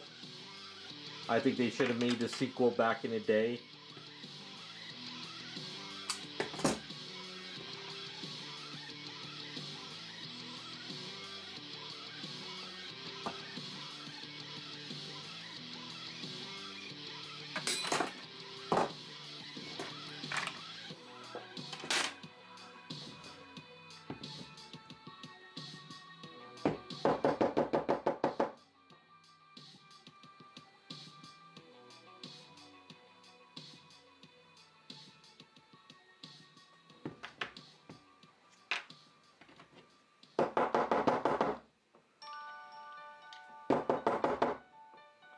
Well, dust in here. I thought I got it all out.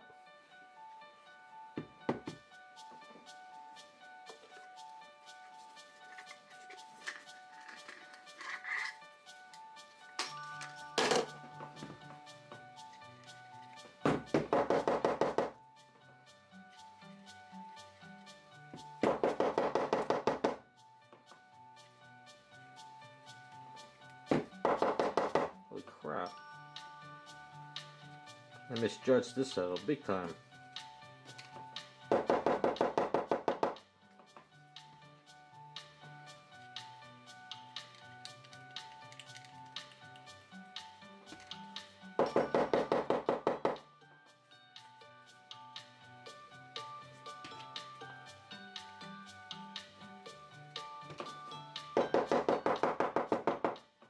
Holy crap. How much? I thought I... It's that damn freeform air, that's the problem.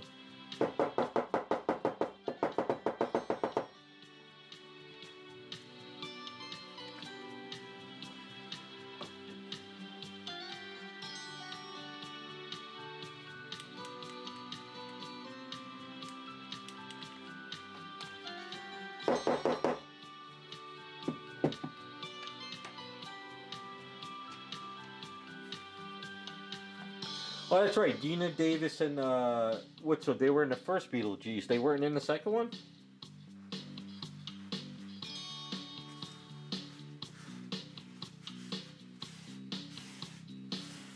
I thought they got everybody back for the second one.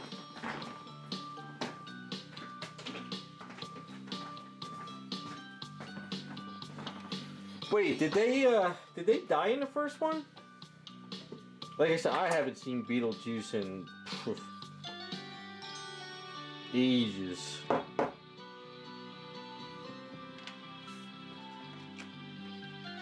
Alright, so not everybody was in? Okay.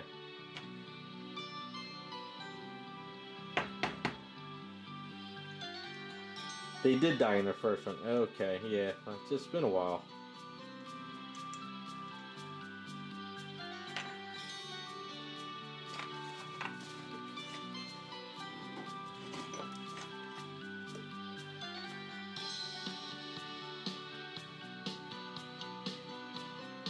That's right. Okay. I got you. Alright.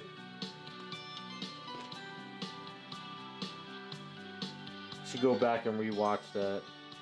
Maybe when Beetlejuice is free on TV, I'll check it out, and then I'll what I'll do is I'll watch the first one, and then I'll watch the second one. Do a little binge movie or something down the line.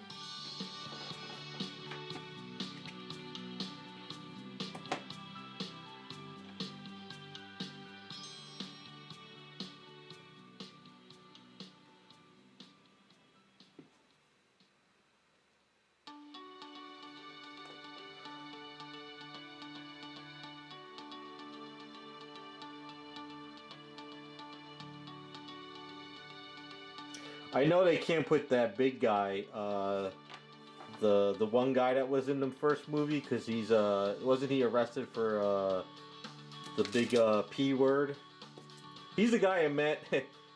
The guy that was in Beetlejuice. He was also in Howard the Duck. That's the guy, right? That's the guy that was wasn't he arrested a while back?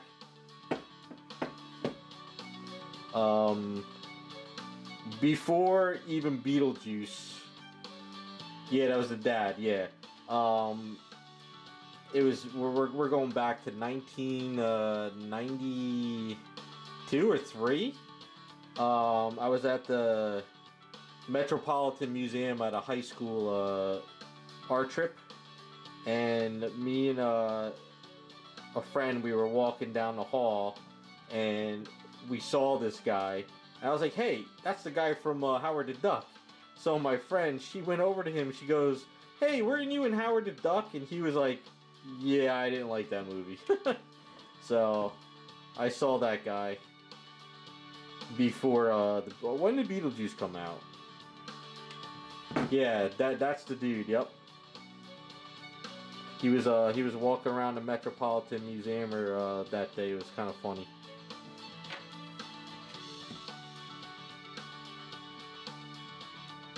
He was also in Fairless Bueller's Day Off, too. He was the principal.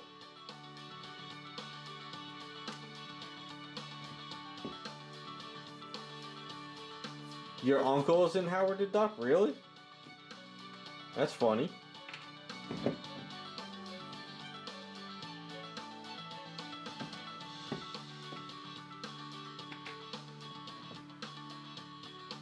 It was just funny to...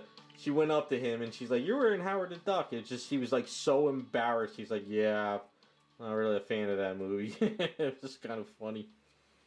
But yeah, that was back in, yeah, we have to say it was probably 92. Graduated in 95, and I think the trip was, no, maybe the trip was in 93. Something like that.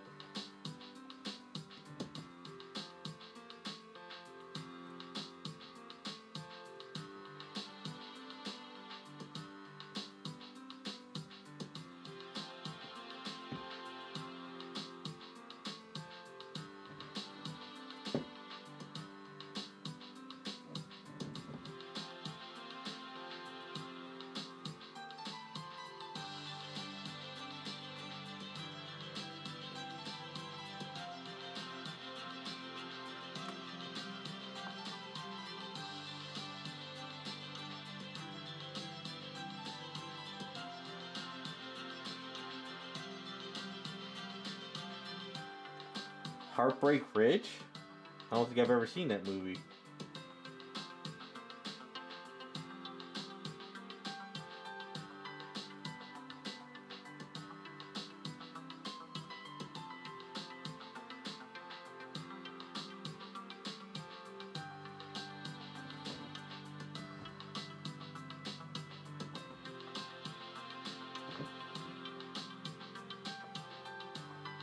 This is not trying on me. Come on, get right up in there.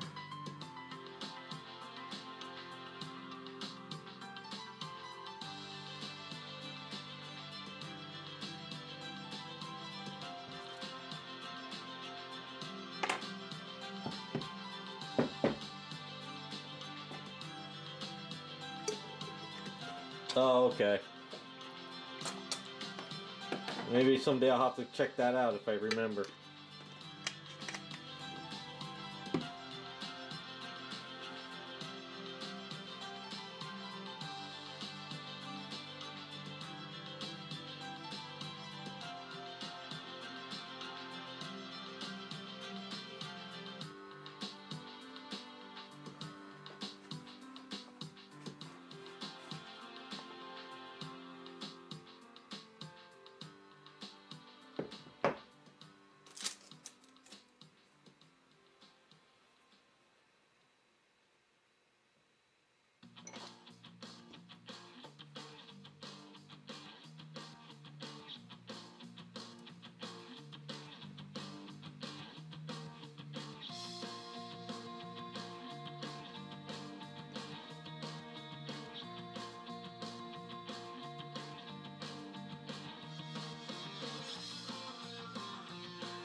Alright, Jacob, have a good one.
That's pretty cool, Scott.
his arm's a little bit of a mess, but I might Dremel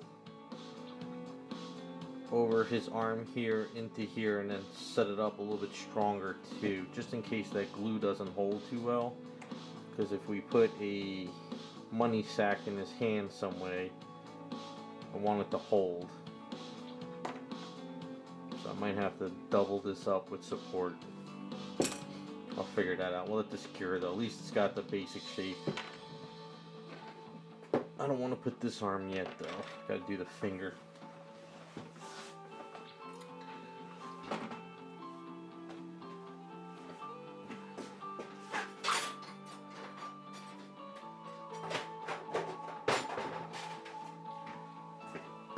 Are you asking me, Matt? No, I don't go to New York Comic Con anymore. I don't really care for New York Comic Con much.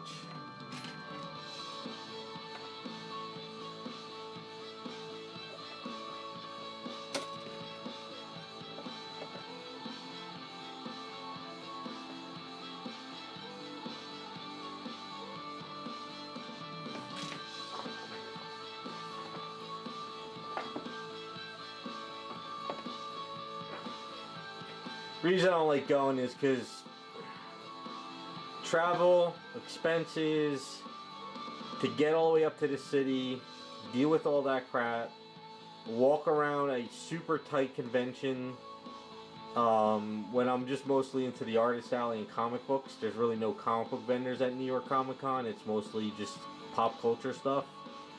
It's really not any fun. Like Terrific Con, Baltimore Con, the New Jersey Con in Morristown, New Jersey.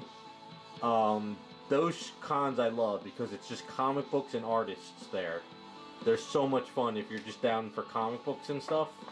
But New York is just, there's too many cosplay people walking around. It's very tight and packed. It's like everything that I would want to do at New York show, I can do at Terrific Con, the Baltimore, and the New Jersey Con without any stress. Like if I want to go see, well, Adam Hughes is not going this year. Something happened to him. He posted on Instagram. I guess he's in the hospital. But if I want to see him at New York Con, it would be like a nightmare to get to him. But if you go to Terrific Con or Baltimore, he's at his table and you could just walk up to him and talk to him. So that's why I like those shows better. Artist alleys are great because when I went to Terrific Con last year or the year before, I wanted to see Jerry Ordway and have him sign a book.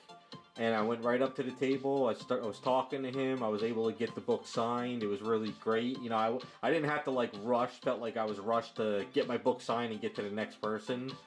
You know, you get to actually meet the people. Like this year I went to Baltimore Con, and Amanda Condor and Jimmy were there. And I was like third online, and then, you know, I was able to get my book signed, which I'm getting Sunday in the mail, because I had it graded. I was able just to go up and talk to them. How you doing? You know, I love, you know, I saw you at Terrific Con, and it's just a better show, you know.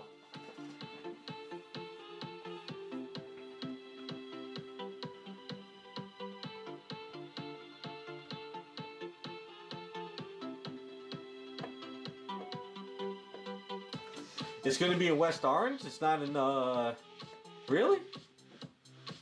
The reason why I like the New Jersey con is because it's only about an hour and a half away from me, and I grew up in, you know, Springfield, around that area, so I know how to get there easy.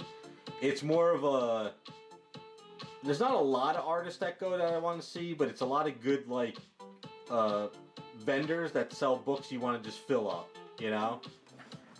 Which is not bad. Let me look real quick. I thought they were going to be at Morristown again, but let me check. I think it's, let me see. Morristown, New Jersey Comic Show. It's called Garden Comic Fest. Well, they have a winter one, which is in Sussex County Fairgrounds.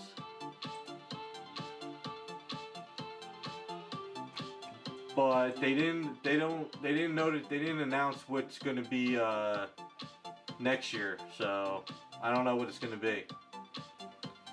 their Facebook page. I don't think they listed it either. Let me see.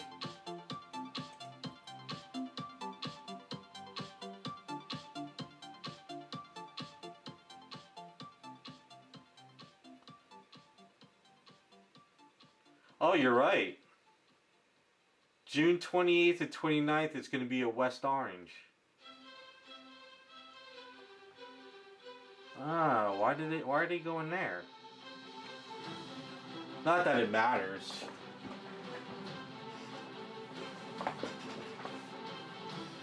I don't know. I just, me and my friend, we like to hit the shows because it's fun to just go and sift through books, even if we don't buy any. Sometimes it's good just to see, like, you know, maybe there's an upgraded book where, like, I have, you know, say I have a comic book that's kind of beat up, but I want to upgrade to a nicer copy. It's kind of good to go to the shows and find it, and also meet the artists. So those are the shows I'm looking for. I want to go to, is it HeroCon in Florida one year? I was going to try to do it this year, but that didn't work out. But I'm thinking maybe, not next year, but the year after, maybe I'll do like the Heroes Con, or is it MegaCon? I forget what it is in Florida. I want to do one of those shows one year.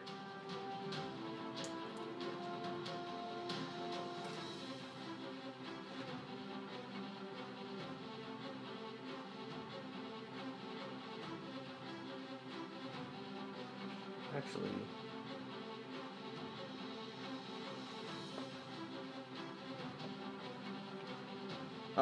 I just like to go and see the artist I want to, you know, get books signed and just meet before it's too late. 'Cause some of these guys might just, like, quit the hobby and move on to other shit, so. Maybe, what if we do the finger bent a bit?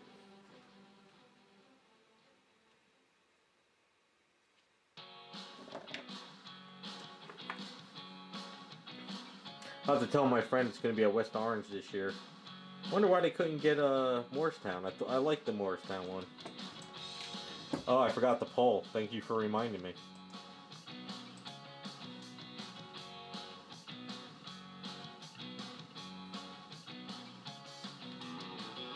Alright, so we will take the chain off now, since that was voted. Let the eaves harden up a bit anyway. That's why you're there, Raz. You gotta remind me of this stuff. I guess we could do this.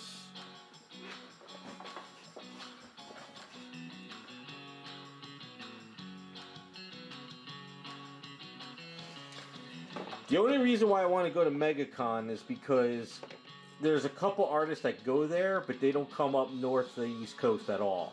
So, for some odd reason, there's a couple artists that will only go to MegaCon, but they won't go to Baltimore or Terrificon. I'm hoping they go to Terrificon so I don't have to go to MegaCon, but we'll see. Alright, we're pulling off the chain. So, it's glued in here. And then it's also glued in here. And then I guess it's dabs of glue for the rest of it. Oh, it's little notches. See, there's little notches. They put the chain in these little notches.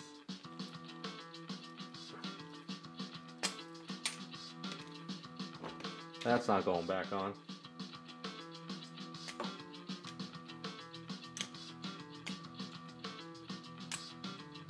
That's interesting. I didn't realize there was notches there.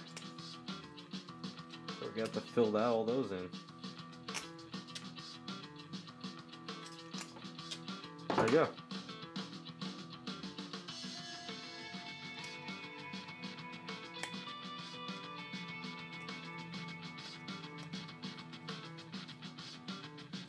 Alright.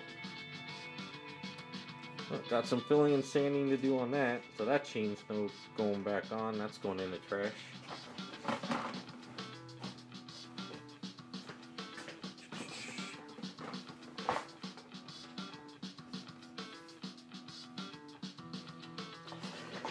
Yeah, this would drive me nuts, because, like, you'd have to sit there and put a dab of glue, put the chain on, put a dab of glue, get the chain on, and you know, and the sad thing is, one mess up with this glue and you get it everywhere, it's done.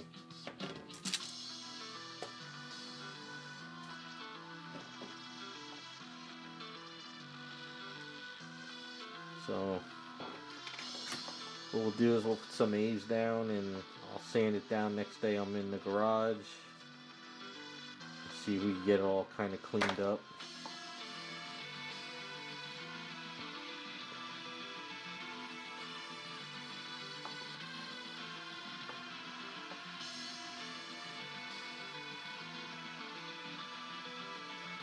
Better to use A's to fill this in than my putty, because the putty take forever to fill this in nice and even.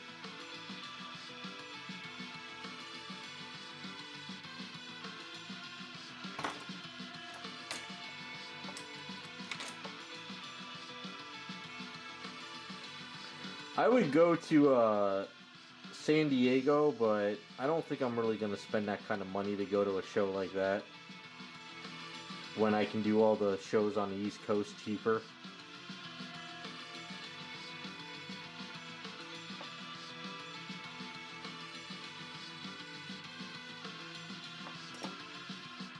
Plus, going to like San Diego Con, the amount of money to spend to get out there and do it from work would be just kill the whole bankroll if I wanted to buy anything.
Okay.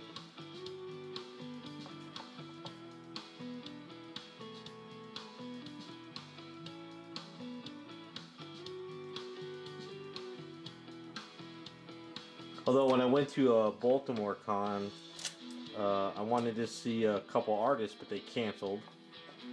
So that trip was kind of a little disappointing. Adam Hughes canceled. I think Jerry Ordway canceled, and who else did I want to see? Oh, Mark Wade canceled. I wanted to get those books signed by those guys, but at least Mike Grell posted he's going back to Baltimore next year, so I want to get him to sign my Power Girl books again. Get those finished up.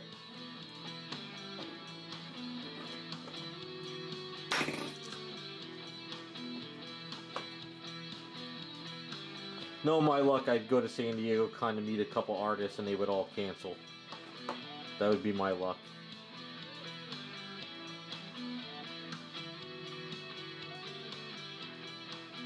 Yeah, are you guys on Facebook? I don't have a Facebook account, so I don't know. If you guys are, do you know if you could find Adam Hughes' Facebook page and see if he's posted anything about why he was in the hospital? I'm kind of curious if something serious was going on with him, because he was supposed to be at New York show. I was going to give my friend a book to have him get signed for me, because he was going to go on Friday. But since he's not going, I'm not going to give him the book. Kind of curious if it's something serious or not. I know he was overweight for a while. I wonder if it had something to do with that. But last time I saw him, he lost a lot of weight. Looked much healthier than what I used to see him.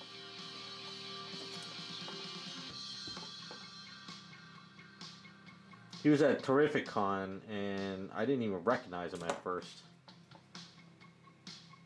Of course, I didn't have any books to get signed at that time, but he was there by himself at the table. Well, I think his wife was there. He was there by himself signing some stuff, so.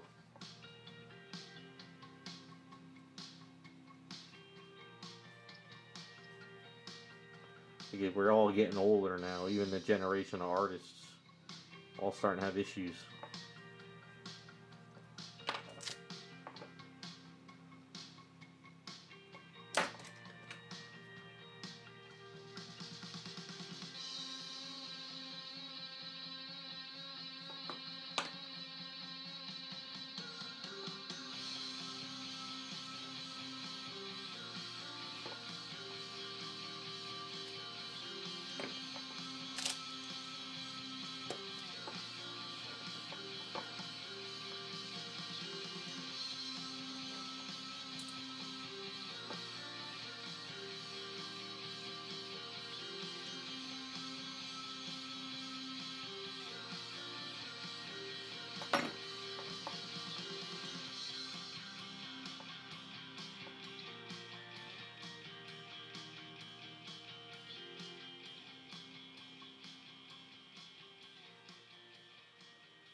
Sand some of this down and it should be good to go.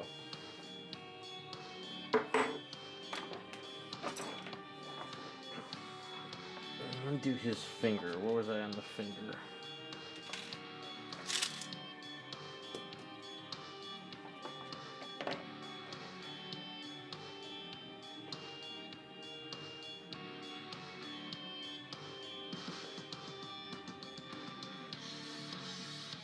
I don't think putting his finger through the thing should be right. I think his finger should be forward. Or I was thinking maybe bent.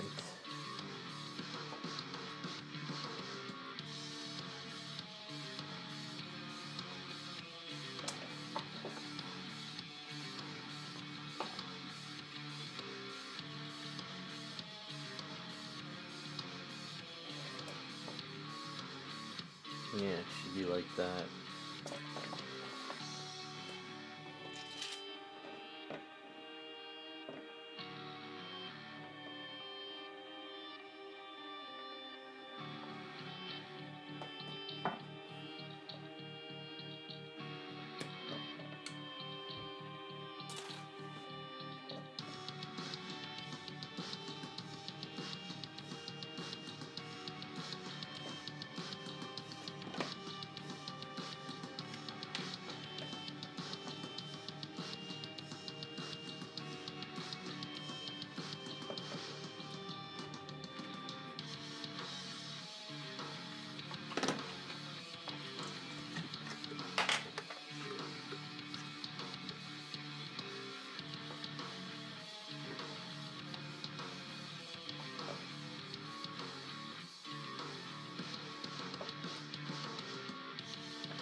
Okay. Alright, I'm going to leave a little bit here. I'm going to go roll this out so we can let this harden a bit. And we can use it for those other parts.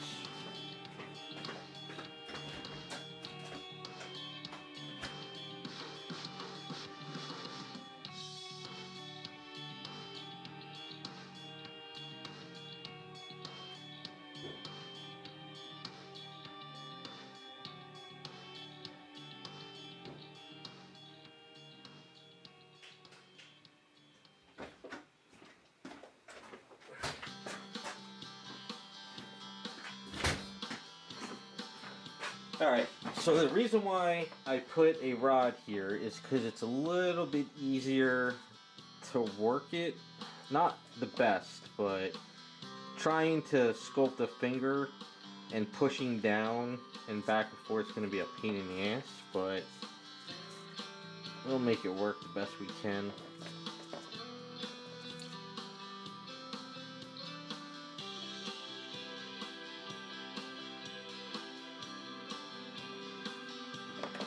Here's this one.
Could be a bitch to paint in there, but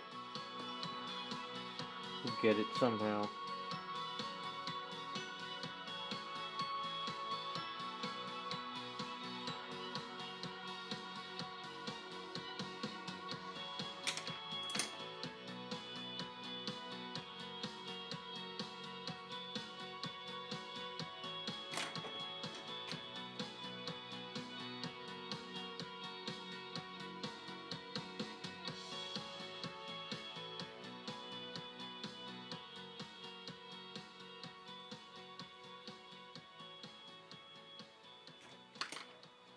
I think that works good for his finger. We'll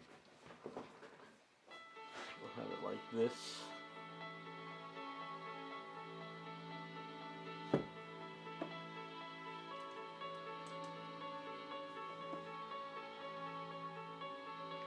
Like that. I gotta chop up the arm a bit.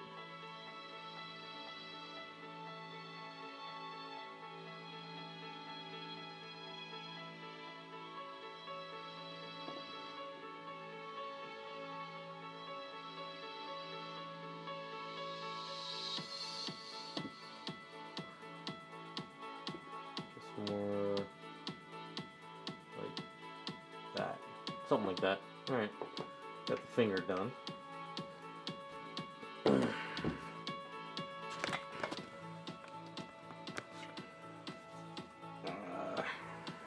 What I want to do, add some wrinkles onto these leg pieces.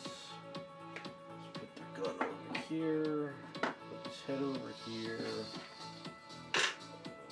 Gonna have to rework his hand holding the money bag, but we'll do that later.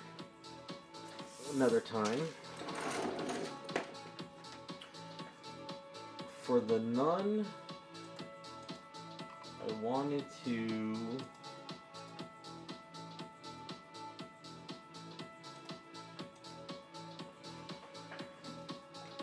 her arms are going to be magnetized, so I went ahead and I set up the magnet stuff for it.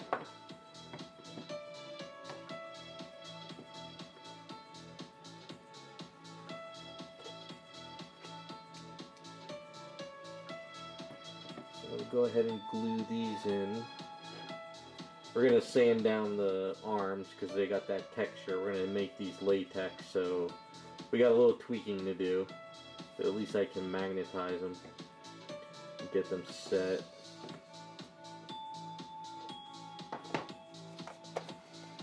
And this one too will be magnetized. I broke the key off of this, but that's alright. We'll get it all situated.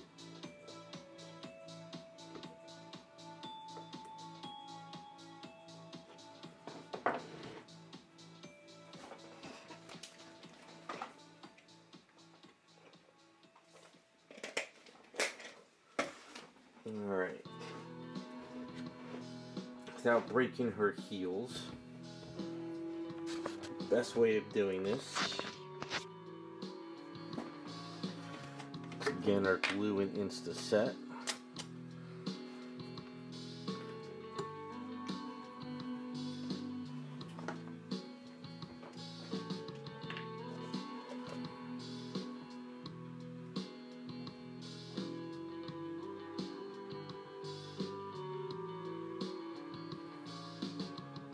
Enough glue to lock this in. What I like to do sometimes is get Insta set around here just in case. Make sure I'm putting the right arm in.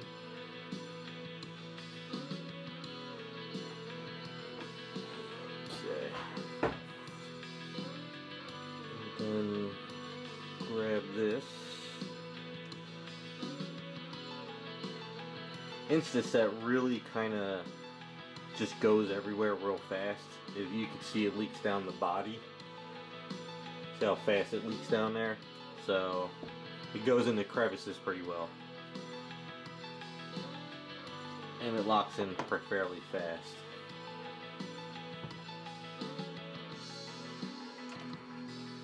except it gets everywhere, so you gotta be careful with your glue and all the other stuff.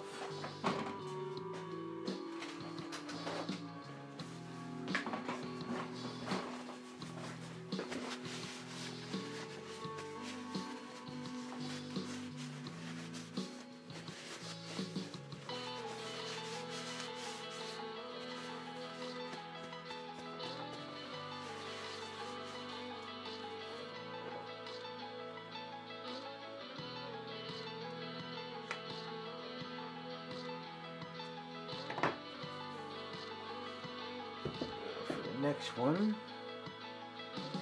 a little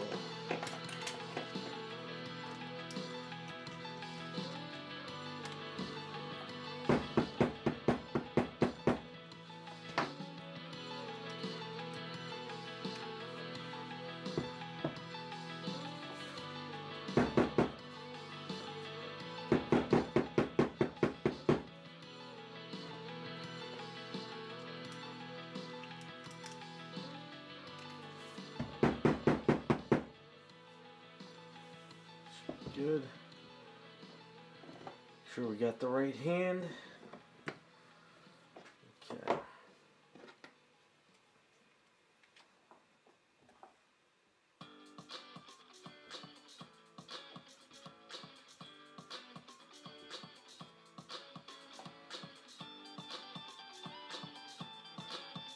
Is that a glob of glue that came out, or no? Better not have been glue.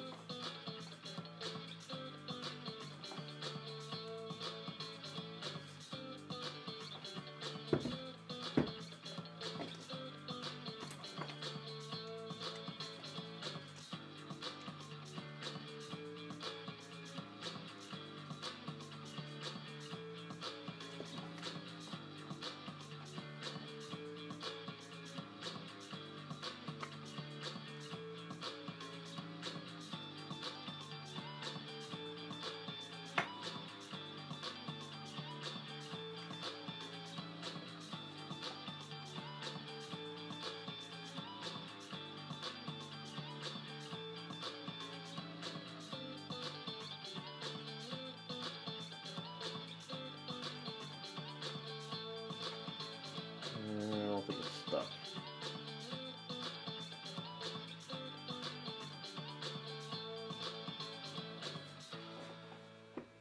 Come on, better have stuck in there. Okay, you did. Good.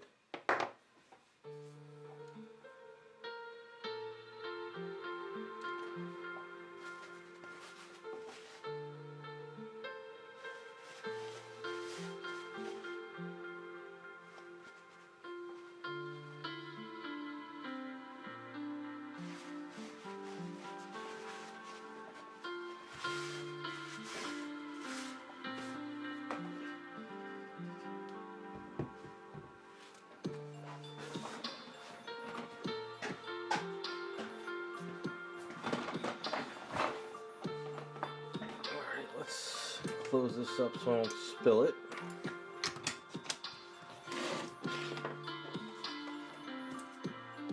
Now let's lock this into place, otherwise it's not going to. This tedious work, but at least the magnets will be locked in pretty well.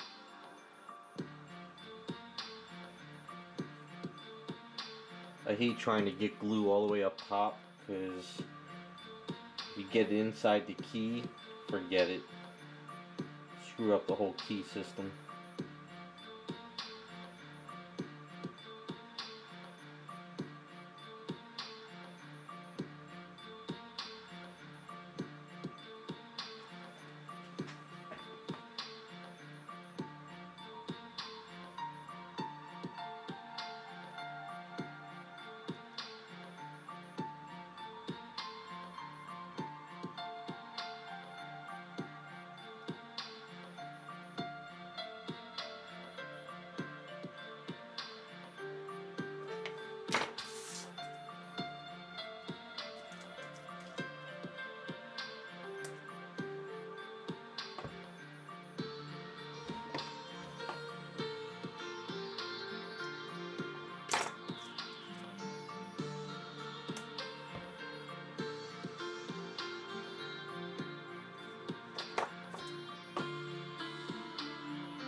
I'll work on this key during the week when I get some extra A's, and I'll make sure this locks in the place a little bit better.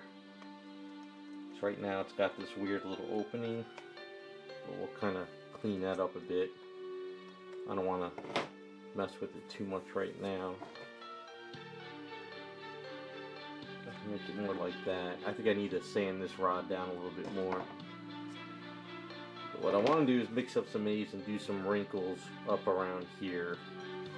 And then once that's done, I think we can start working on the outfit. And I get these sanded down, and then afterwards at the end we can work on the straps and then the hair. So I'm gonna mix up a little more A's, but let me wash my hands because I got crap all over it.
Hey Drastic, how's it going?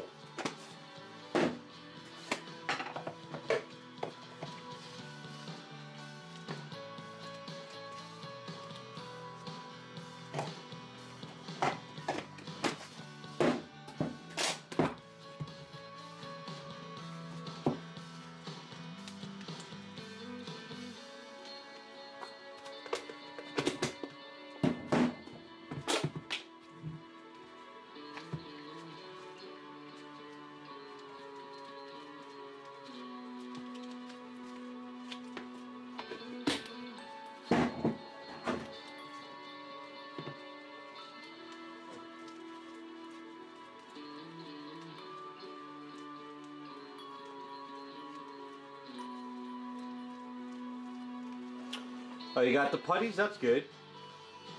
Did you get the basic gray putty or did you try the other putties?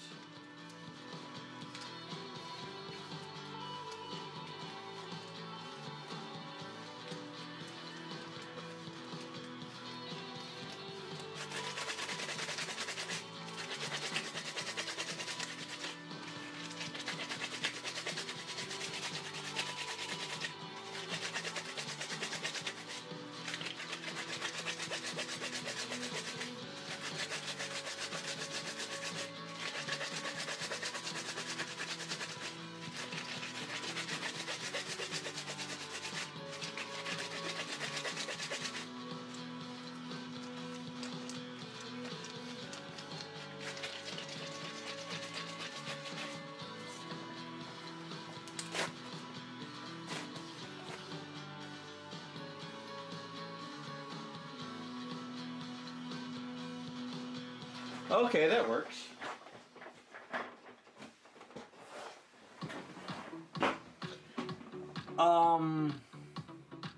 Oh, you got the Abe's epoxy. That's what you meant. Okay. Sorry, I didn't. I gotta get the glasses on to see the screen.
Oh, okay. Yeah, I never tried the milliput, so I don't know how that works. But the Aves though is the stuff is a beast. I love it. Did you get the well, they don't call it safety solvent anymore. They call it finishing solution. Did you get any of that when you got the Aves?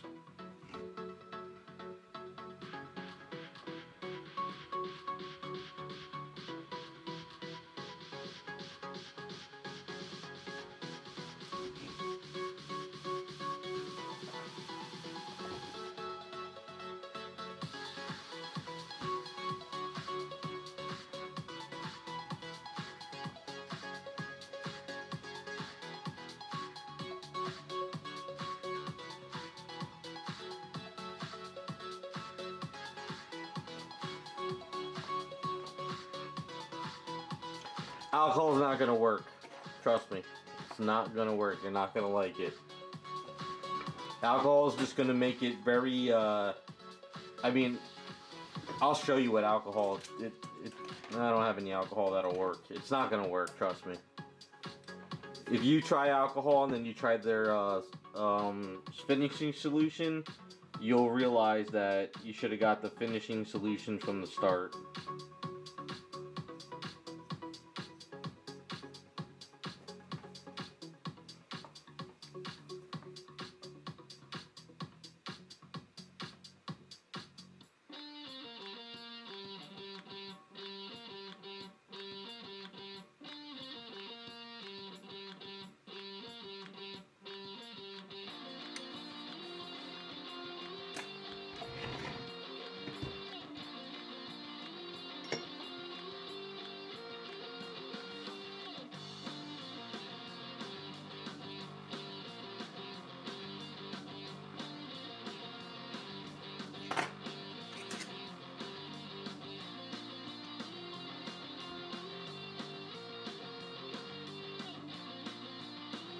You might as well. And like I said, sign up to their, if you're ordering from Aves, sign up on their email, and they'll probably send out a coupon every month, especially with the holidays coming. And you'll probably be able to get a nice, you know, at least get it free shipping with the coupon, basically. Usually it's like 10% off.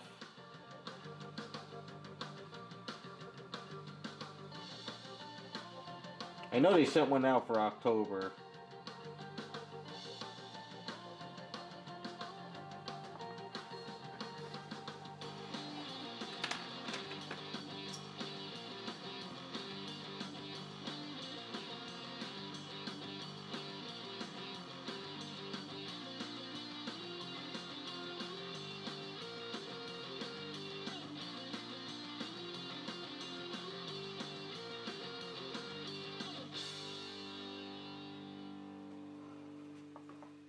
Yeah, I'm not trying to, you know, I'm not getting any kickbacks from you buying it. It's just that it's going to make life a lot easier if you get the finishing solution.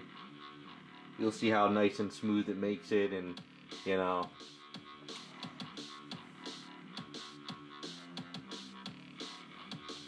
Yeah, it's if you order directly from them, it's not a huge discount, but usually like 10% off usually comes out to just free shipping, basically, you know.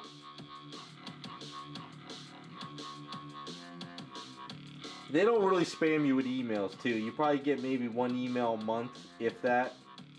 So you don't have to worry about like, oh my god, they're gonna spam me every week. No, they just do like maybe one a month. Or if they do any major updates.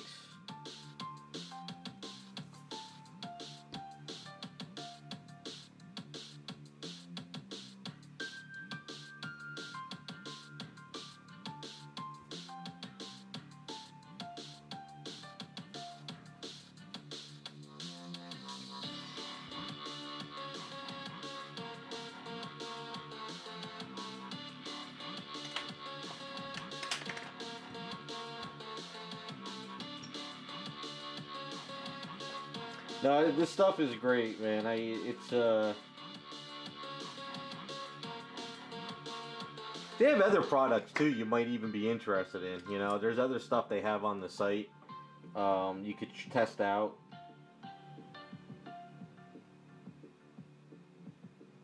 Like I said, what I would suggest if you do any sculpting, like customizing, if you want to sculpt, get the Fix-It Sculpt. And I mix it with the regular red Aves. As you can see, it turns into like a pink.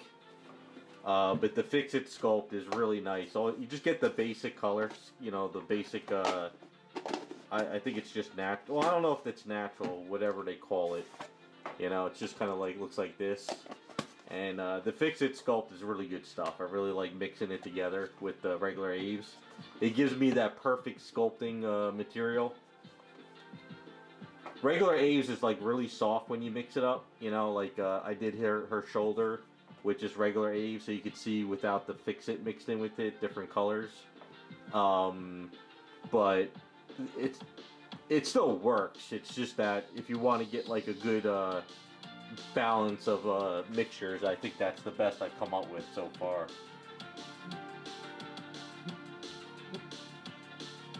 Oh, alright, so if you're just doing gaps, then the red Aves is fine. Yeah, if you're just going to be doing gaps, you know, like, you know, just, I did the shoulder here, so just like if you wanted to put Aves over it and sand it down, that's fine. You don't have to worry about it.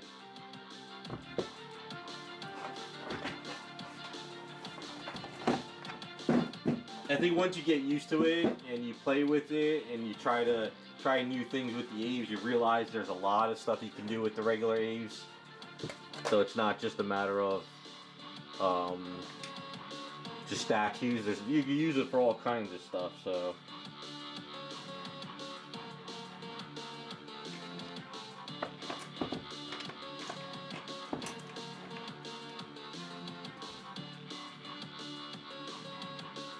I remember when I first started using Aves, I was renting an apartment with my brother, and there was a hole in the wall from holding up a picture, and I didn't have any spackle, but I had some extra Aves one night, so I just put the Aves in there and filled in the hole, and it worked.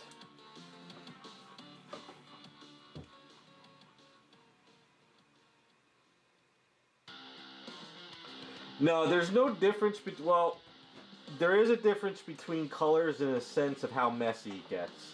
I've tried black Aves and I tried their super white. The black Aves leaves a really, it gets very muddy and it feels like it gets all over your item easier. It's like a really, think of it as a really heavy ink. And their super white is like a very, it feels like you're working with acrylic paint in your hand, like house paint. And it gets all over your hands and stuff, and it's like, it gets very, very messy. But the red Aves, the only reason why I like it is for two reasons. One, when I first got it, it was on sale. So I was like, well, why the hell do I want to get regular Aves when the red is like $10 cheaper, right? So I got the red, and I realized the red works great over my gray primer.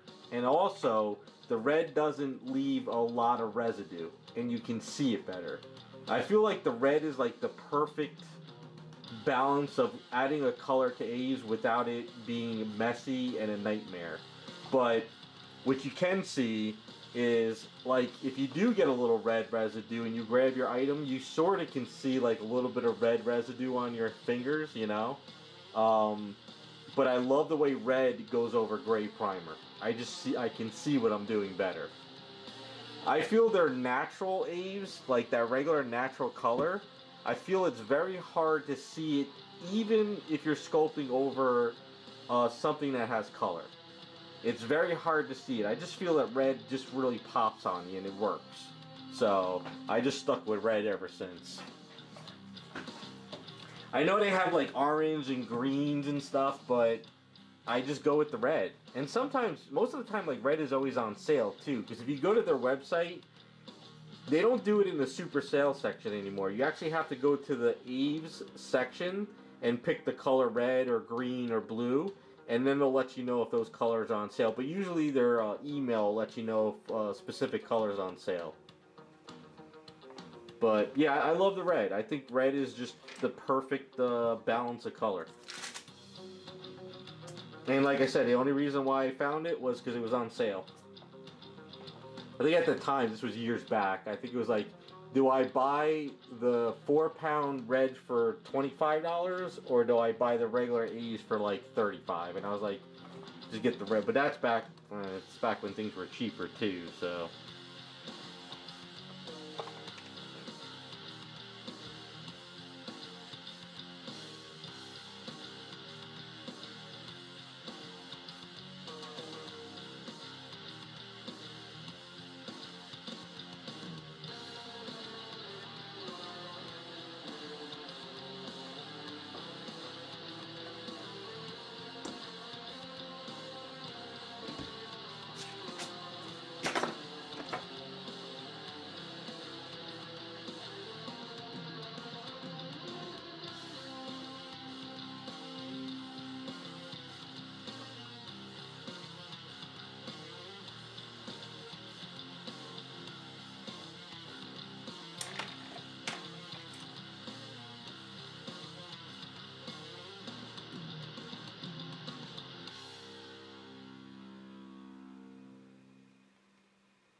I was doing work for a guy. He's a client of mine. I still do work for him.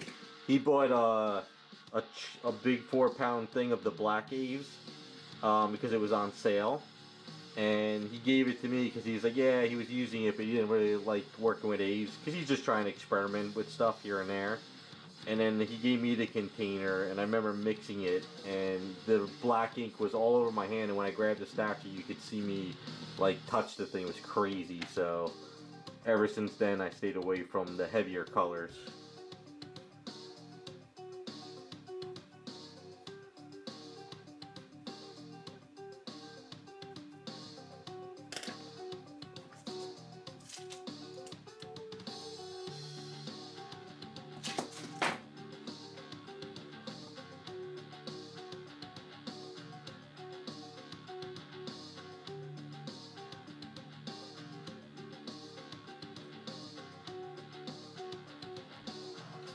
Probably should have did this side first.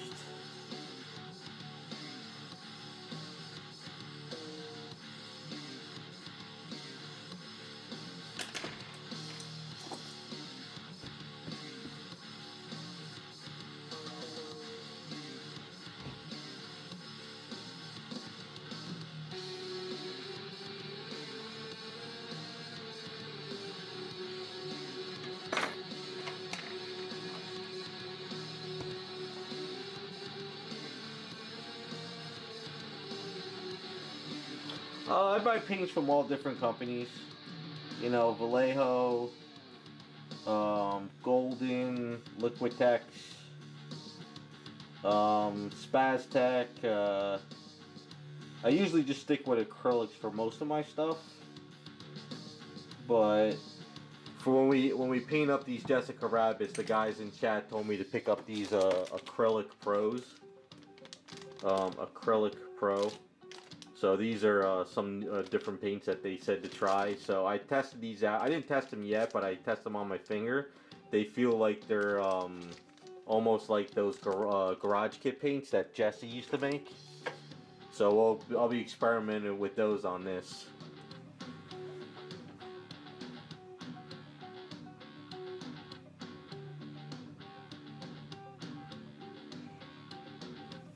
Sadly, that's just the nature of the hobby. If you want to get good paints, you have to. They're going to be in small bottles. You just gotta not over waste them. You gotta get used to trying to mix just enough that you don't burn the bottle. So I'll show you some of the other ones I buy.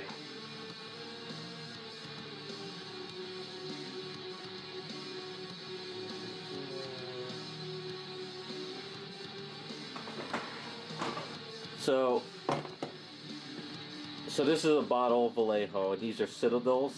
Now Citadel paints, I love these, but they're well worth the money because if you don't over use them, they last a long time. Except this bottle is getting all caked up, of course.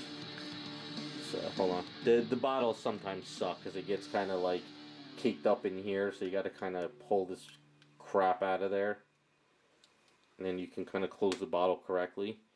But these are expensive, but they go a long way. You know, then there's Freak Flex, some transparencies, and then there's this company called Formula P3. So all the bottles are the same, but yeah, buy everything in bulk. Just like what I do is I just go online and I find like the cheapest, you know, wherever I can find them the cheapest, and I buy a couple. Do you have a hobby town? Hobby town near you? Because what I've been doing is Hobby Town will do special orders for you since they don't carry the model airs anymore. But if you go to Hobby Town, instead of buying a bunch of these on eBay and then have to pay shipping, even though you get combined shipping, if you go to Hobby Town and you do a special order, they make you buy a 6-pack, but you don't have to pay shipping. It's just that they'll just charge you, because I sometimes I find like these bottles for like $4 or $5 a piece on eBay, or you know, whatever they cost now. If you go to Hobby Town, it's about the same amount of money, but if you order a 6-pack, they'll order you a 6-pack and you don't have to pay shipping. And then they give me a call when it comes in and I go pick them up. So that's what I've been doing a lot lately with ordering paints. Hobbytown told me as long as it's in their system, they can order it. So you can just go up to the front desk and say, hey, can you do a special order for me? And tell them what paints.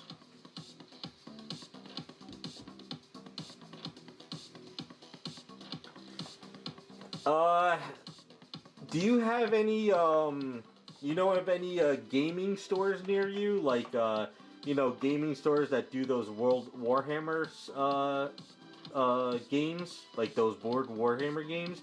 Usually they sell those paints in those type of stores. If you don't have any of those near you, then you're gonna have to order off of eBay, or Amazon. I know it's confusing, but those are like the only places that I find them. But I love Citadels though. They're if you thin them down just right, they're not airbrush ready, but if you thin them down just right with enough water and alcohol, like a little bit of water or whatever, they go on beautiful to your statues. Game Workshop, that's it. Yep.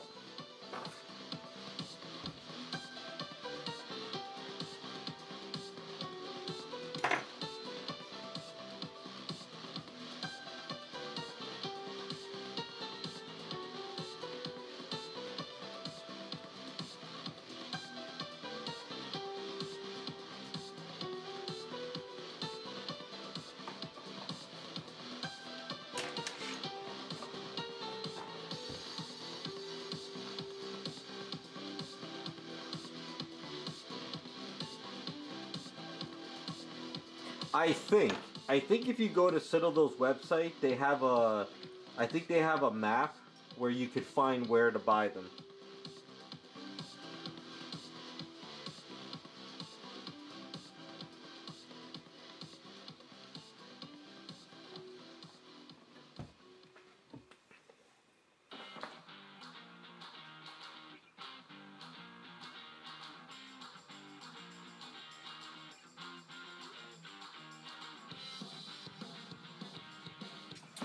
Yeah, the problem with the Citadels is they have like washes, then they have under layers, and then they have outer layers. So I don't know all the proper colors and stuff because I just usually buy the basic yellows and whites and greens and reds.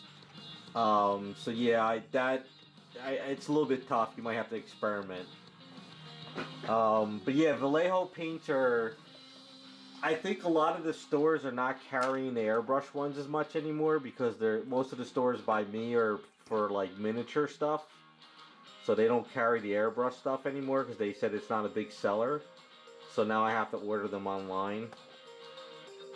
It's just a lot of people don't like airbrush really anymore, I guess. So they only carry what's gonna sell. So it sucks, but That's what's going on lately.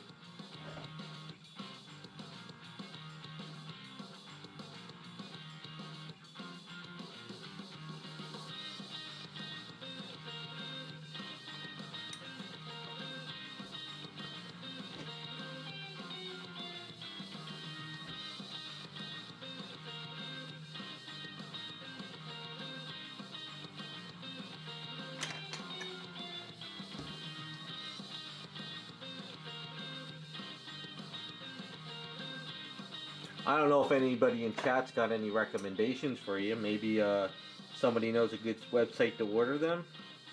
Not really sure.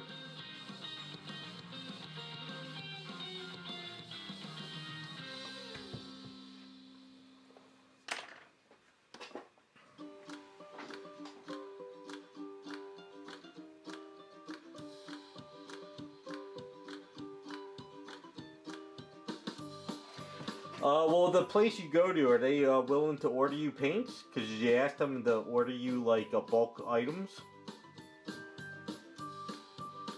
Like, don't be afraid to go up to, like, the person and say, hey, I want to order some Vallejo paints. Can you give me a deal if I order a bunch of 6-packs, you know? And maybe they'll work with you. It doesn't hurt to ask. Worst case scenario, they say no. Like, gather some money and buy. Say you want to buy a 6-pack of black, you want to buy a 6-pack of white, you want to buy a 6-pack of like a green, a blue, and if they're willing to work with you, maybe they'll let you order it and give you like a 5% discount.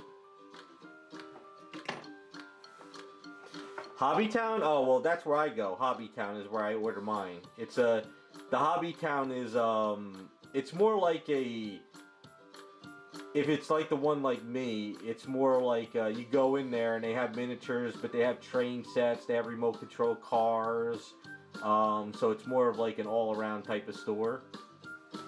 But if that's the same one you got, they'll special order for you.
Yeah, just ask them. Just tell them like, hey man, I'm looking to get some paints. Can you special order for me? And they probably will. When I do the special order, they ask you for your name and all that blah blah blah, and you pay up front, and then it usually takes like, I don't know, sometimes like maybe a week or two for them to come in, and they give me a call and they go pick them up. Just save your receipt, that's all.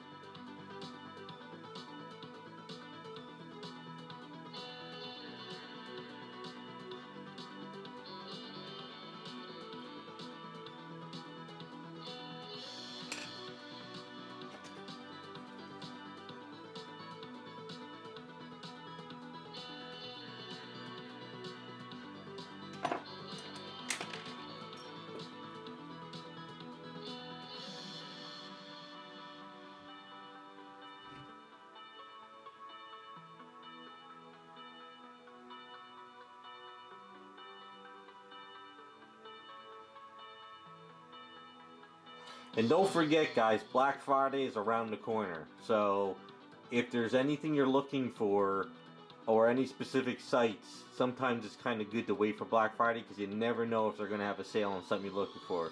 I never find deals on airbrush parts, though, come Black Friday. They have deals on airbrush themselves, but not the parts. But sometimes there is sites that might have deals.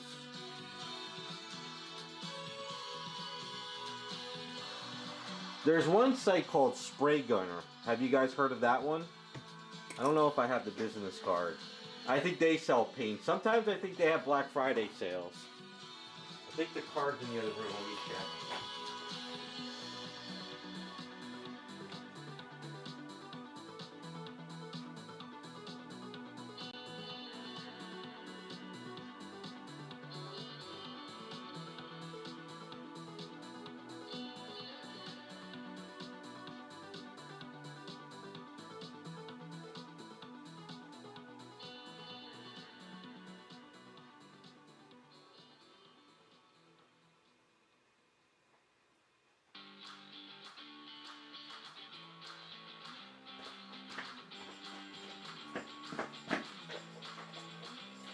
No, I don't have the card. It's called Spray Gunner. Spray Gunner. And I think they have sales on Black Fridays. So I would suggest you guys check out that site too.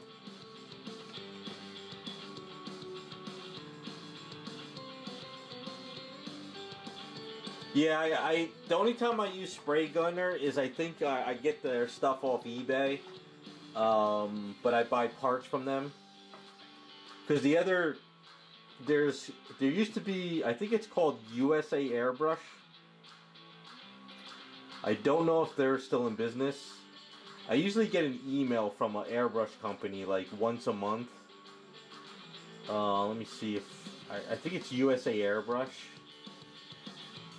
But they really don't have good deals.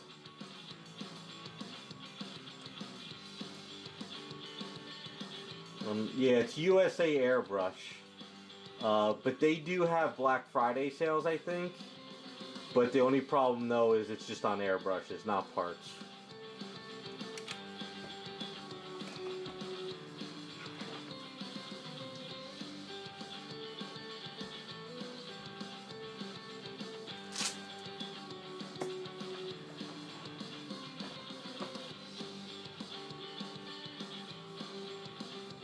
It's funny, ever since the lockdowns, deals on a lot of stuff have stopped. Before the lockdowns, I used to be able to get like Black Friday deals on airbrush parts. I used to be able to get good deals on paints. But ever since the lockdowns, everything kind of just stopped. So...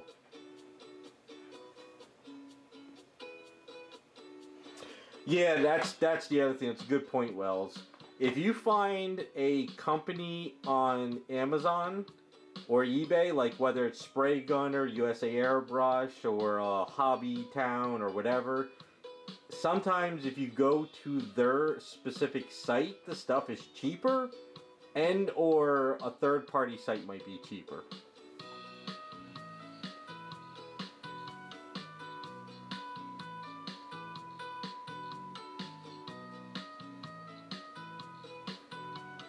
Oh, I use eye decals. Let me show you.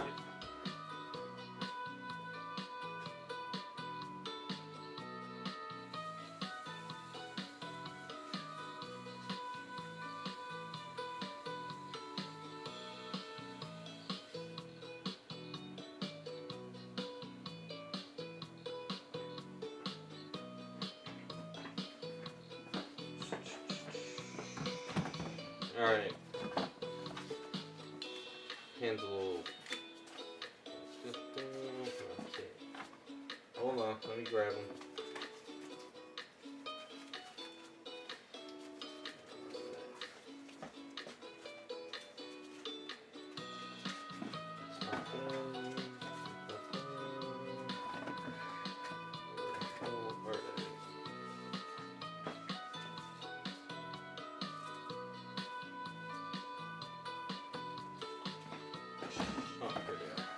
Okay, so for eyes you have two options. On eBay, I put up some old Archer transfer decals. So I did some videos on my YouTube channel. So Archer's no longer in business. They don't. So whatever eye decals I put on eBay is the stuff left that I'm selling off. So these are water decals. You cut them and then you put them into the eye sockets, and that's how you do eyes. Um, or there's a company now, this guy reached out to me. It is called Evolution Studios. They're on Etsy, but this is also their scanner if you want to scan. He makes eye decals in all sizes. So you can see you got everything down to a small to a larger size of eye decals. So basically what you do is you cut these and basically it's you got to put them on the eye. It's a pain in the ass. I'll show you a head that I just finished up with some of these eyes. You ordered Archer. Did you get it from eWells? I know I sent one in the mail a week ago or so.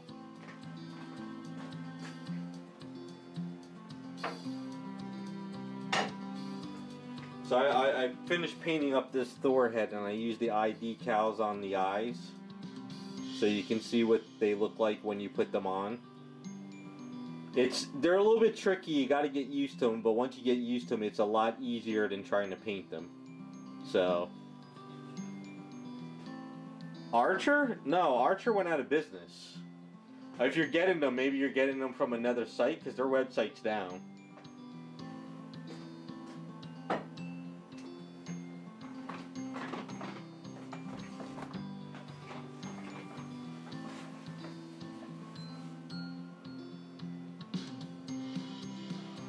Evolution is the same thing as Archer decals. They're just a little bit thicker. You could reach out to the guy. His name is Frank. I think he has an Etsy page too, and you could contact him and talk to him.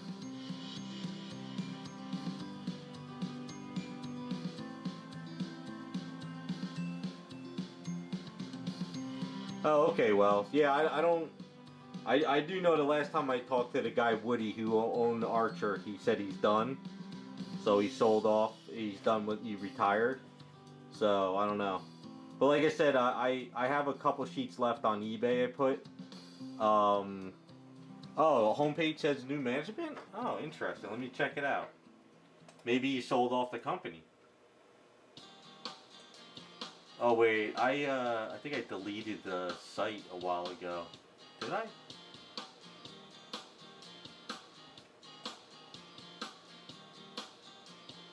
Oh, okay, so Archer is back. Alright. So, I will post the link. Hold on. Hold on.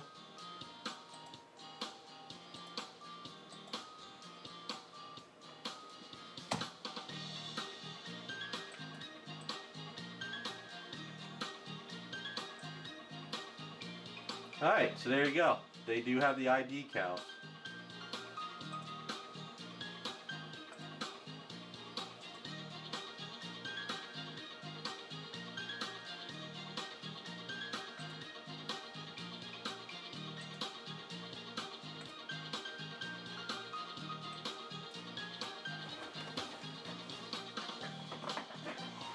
Yeah, okay. Well, I did not know that. I guess he sold off the company. Good for him.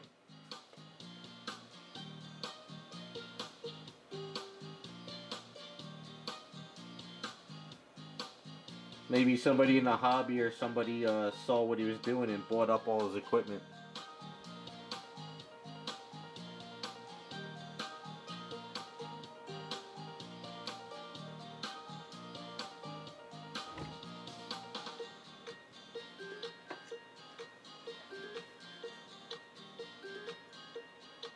Yeah, he's got a couple different, options up there. So they have eye decals for anime, and I think he has eye decals for creatures. They're all the same. It's just you cut them, you put them in water, and you slide them off to the item. They're water-soluble decals. But like I said, you gotta kind of get used to using them.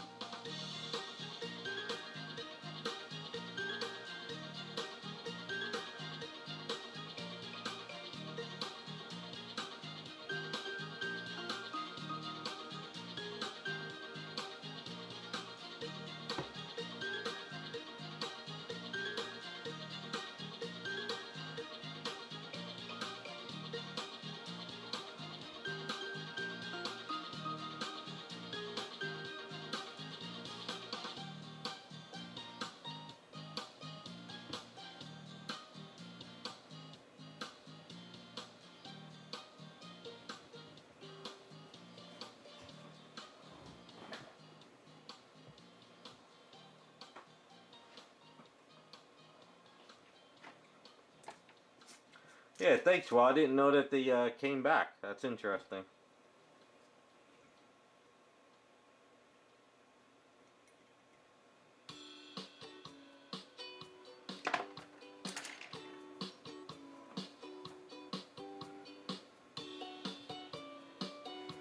I suggest if you're gonna order them, order order like 3 sheets or more. It depends on how many eyes you want, but you don't want to spill water on them. You want to get used to working and cutting them, and sometimes you make mistakes and you might cut off too many eyes, or you might slice and they split. So you just got to be very, very careful with them and get used to it. So it took me a lot to get down to a way of doing it, you know. And the other thing too is you might want solve a set. You also got to get used to this. So once you get the eye on your socket, you want to use solve a set like just a little bit to sort of get the bubbles out and let it melt on the item. Because even though water will kind of get it there, sometimes you need to solve a set to like get it to like melt on the item. And then once it's there and you're good with it, you could do like a clear coat of something over it. But you don't want to clear coat with like a glob of red, like clear. You want to just put like a nice thin layer of clear coat on it to seal the eye.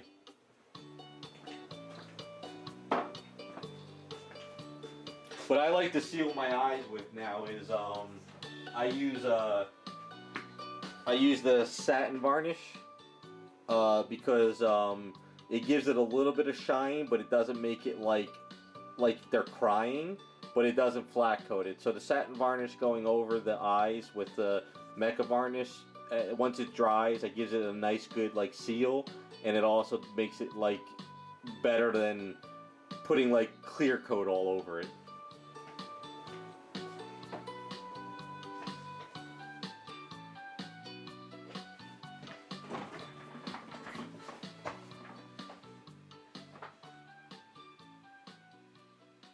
Well, no, Wells. It was like 2 or 3 years ago, or 2 years ago, that Archer shut down the website. He went out. He retired. So I didn't know the website came back. For a while there, the website said any orders past a certain date will be fulfilled. After that, we have retired and no more Archer. But he must have sold the company. So I actually checked about. I think I checked like last year and the site was down still. But I guess he sold it. But then again, I haven't checked in a while, so maybe I could have. It's been a while. Like I said, I'm shocked.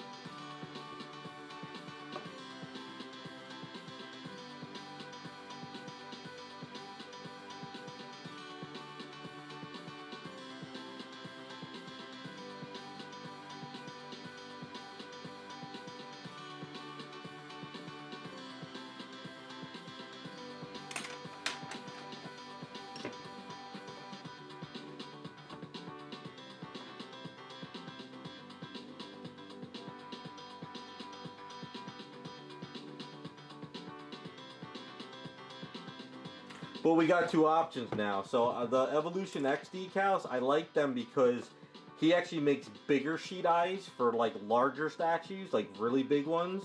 And I like that when they go on, they're fairly thicker. But for the smaller stuff, they're a little bit tougher to work with. So the Archer probably are better, but now we got two companies, so we're good. You know, it's better to have more options than just one. But I got a lot of sheets on eBay. I probably should sell them a bit cheaper just to get rid of them because I got way too many. Because the guy Woody from Archer, he gave me a deal on sheets as a reseller for a while.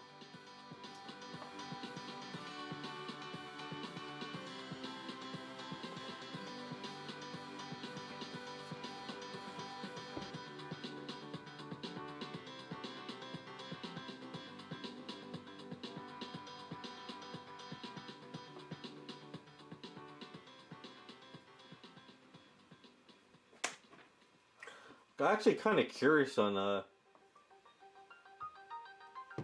it's Evolution X. Evolution X Studios, and this is the scanner. But I think if you go on Etsy, you could find him. His name is Frank. So you can see he does these bigger eyes. And the cool thing about this guy, Evolution Studios, is if you contact him, he might make you custom ones.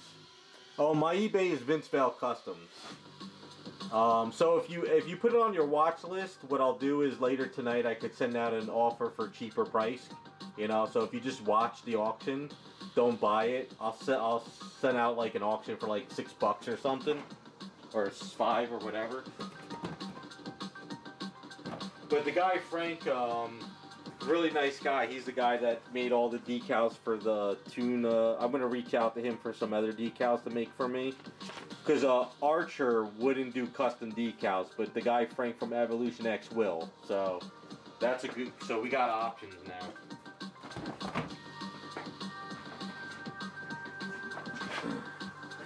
But let me know if you watch the auction. I'll send a cheaper price. But if Archer's cheaper, then just go with Archer. I just have so many because of Woody gave me that reseller deal.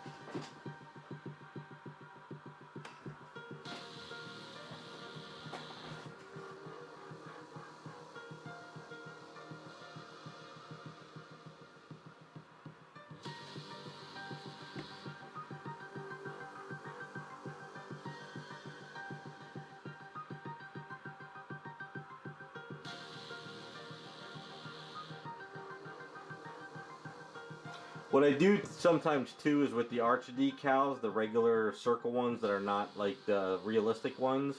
What I do is sometimes I put the eyes on there, and then after I seal it, I will go back in with paint and I sort of kind of color in a little extra in certain areas. So it also helps as like a placeholder, like you're saying. So that's also a good thing about the eye decals.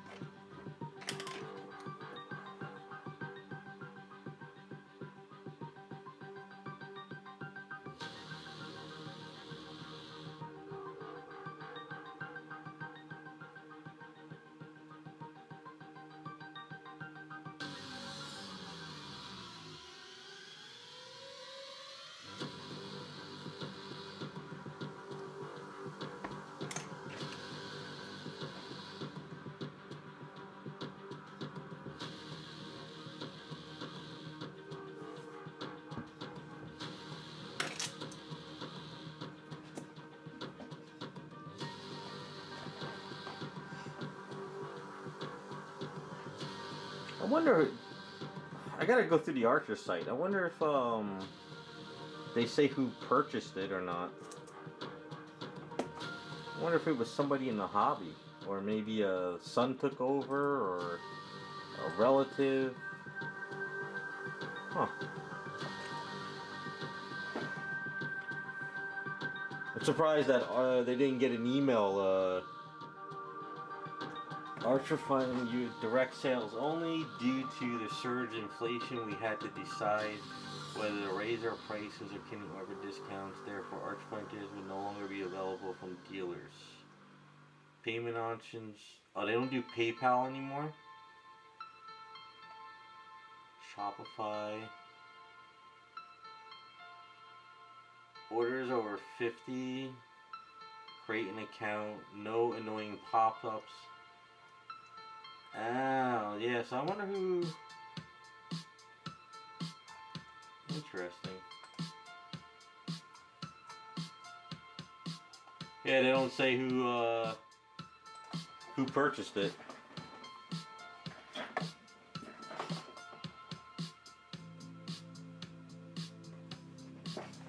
Yeah, it says it's still PayPal, but not the it's Shopify, I guess. I don't understand that part.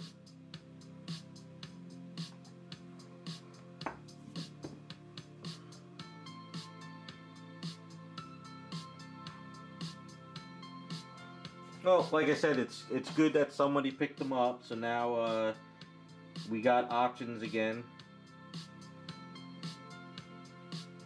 I was so worried too because you know I got all these decals. I'm like I'm never gonna use them all, but then again I'm like, oh, if I can never get these again, I got to go back to painting eyes. But between Evolution X and Archer, we got options.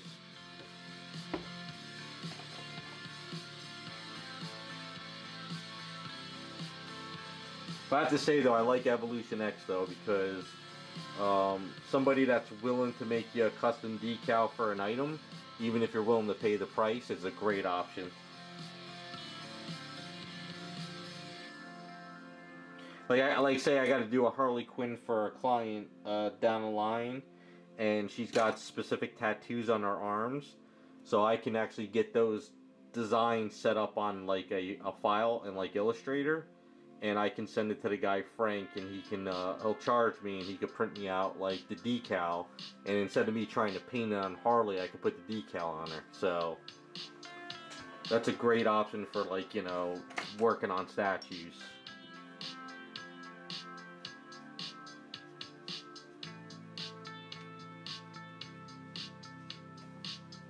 Because sometimes trying to paint that stuff is a nightmare.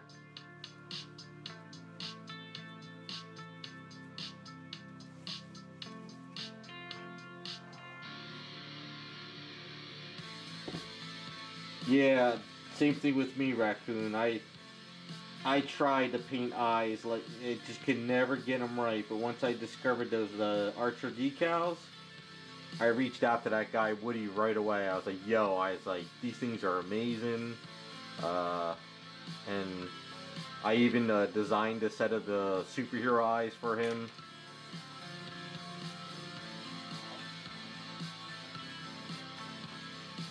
Yeah, the print your own sheets are horrible. But yeah, the guy from Frank from Evolution X, he seems to be willing to work with people. The only downside though is, as you saw those, he can't just print one little tiny sheet for you. That's the only downside. He has to print a sheet, a full sheet of the item. So, say you needed a tattoo for her on like her leg. He would have to probably print out a bunch of tattoos on the leg because he wouldn't be able to just, you know, print one and give you one. But if you're going to ask him for a custom, you could say, hey, you know, I need a tattoo for her leg, but I also need a logo for my ship, and I need this. So maybe he could print you like a custom sheet, you know. So that's the only downside with printing on, you know, a custom print. But if you don't know the scale, you can have them print a bunch of different scales on the sheet, and then you can pick the one you need.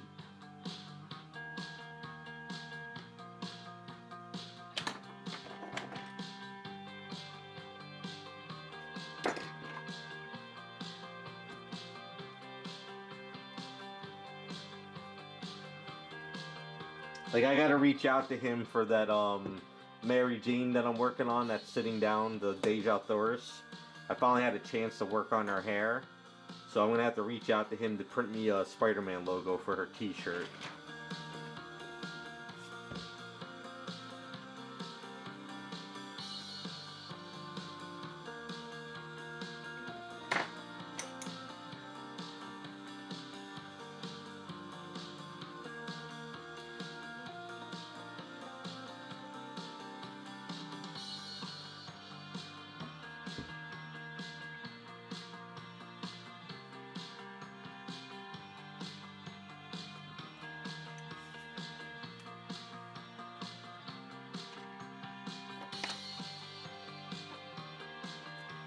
I don't know if he can do glow in the dark. You can ask him. Maybe he can. I don't know.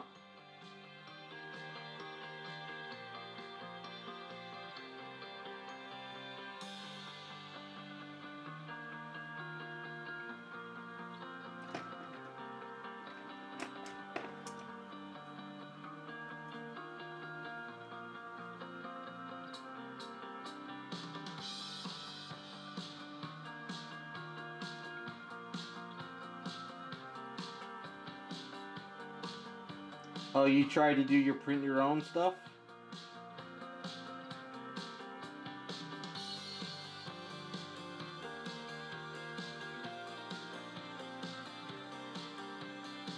Yeah, because when I talked to the guy Woody from Archer, he was telling me that, you know, he had special equipment and he had special printers, ink. So yeah, I guess you need the special stuff. Yeah, he doesn't hurt to ask. Like I said, worst case scenario, they just say no.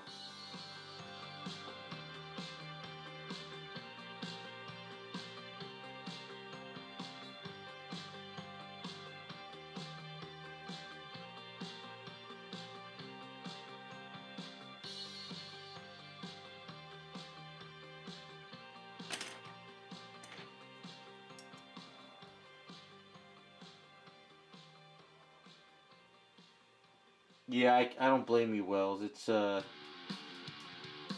might as well just try.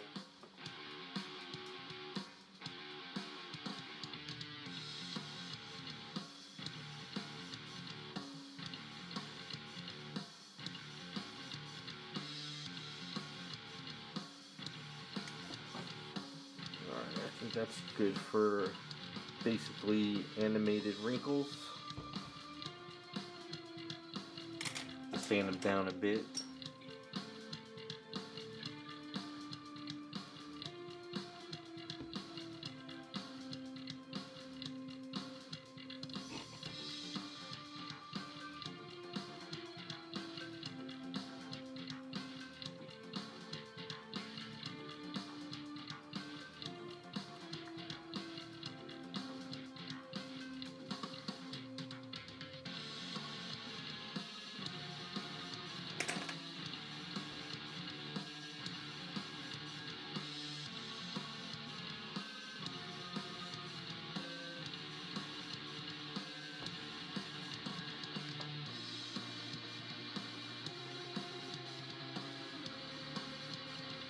I have to laugh still to this day when I discovered the Archer decals, and I told the guys in the hobby, like at Jersey Fest, and they're like, "Oh, that's cheating. That's blah blah blah." And I'm sitting there like, "How is it cheating to use eye decals for a statue?" It's like not everything has to be painted. It was just funny how they were giving me shit about it.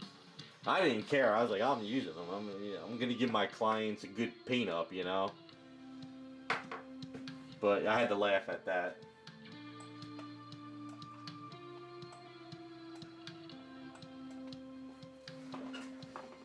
Cheating with eye decals.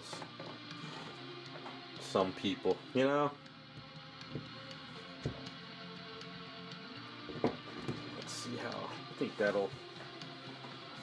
I think I gotta clean this one up a bit.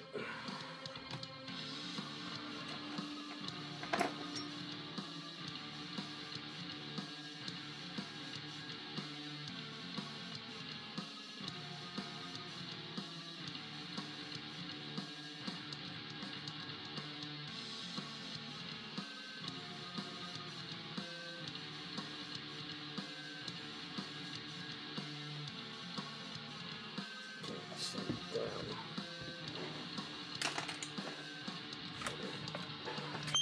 Go in the garage and see how that stuff is looking, but I think stay there. I think that looks pretty decent. Once we add those things to the straps, it'll look like it's pulled up a little bit.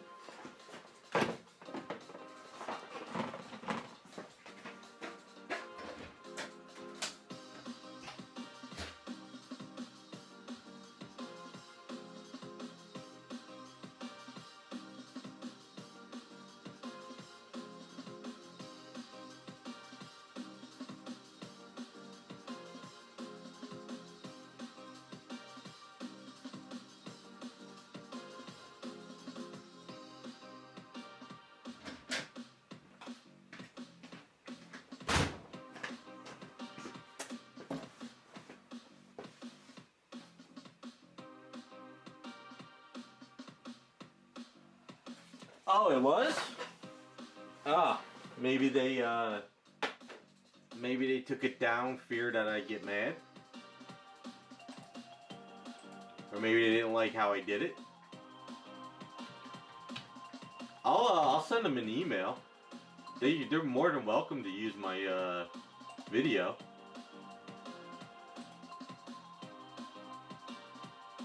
They probably want to do their own. Oh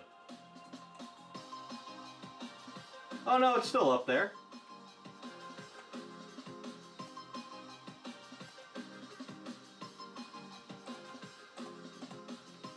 Here it is. It's there.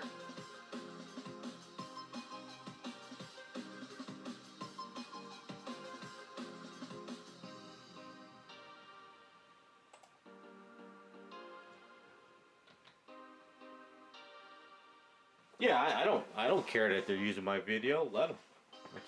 That was the whole point of me, you know, doing it with Arch, you know, Woody and stuff back in the day. So, fine with me.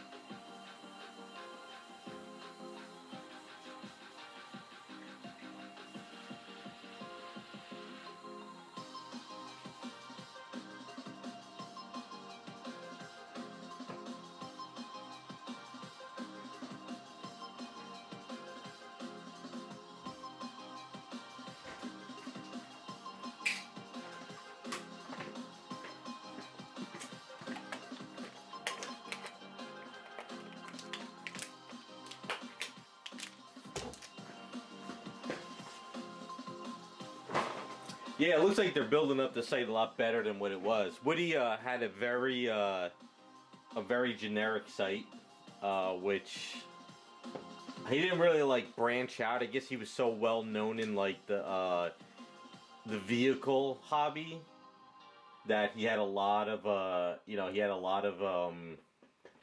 whatchamacallit, buyers for that. And I think he used to go to Wonderfest too, if I'm not mistaken. Yeah, I think he went to Wonderfest, and he used to have, or not Wonderfest, maybe it was another show.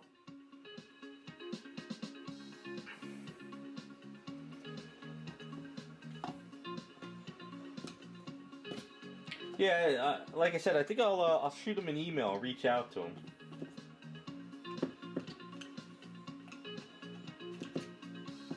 And not that I'm gonna try to get any kickbacks or anything. I just kind of want to know who bought them, and just, you know, just kind of see who it is and just talk to them. That's all.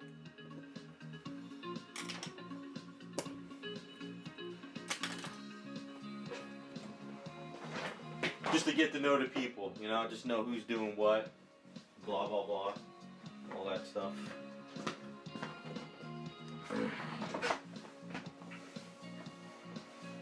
Okay, all right. Shift things around here. See if I can do this. This will work. Yeah, I'm curious too. I think I'll send an email on Sunday. Sunday I gotta sit down and do a couple emails with people. So I figure maybe I'll reach out to them as well. See what they say. Wonder if it was like a relative or just somebody in the hobby. Be funny if it was like Jesse from Garage Kids.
Wills, do you go to Wonderfest? I forgot.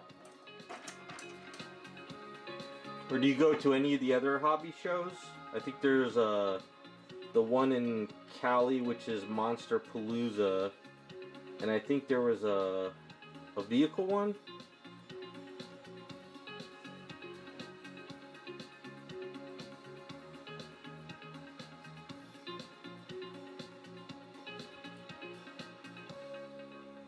Or am I getting you mixed up with somebody else and you're not in the USA?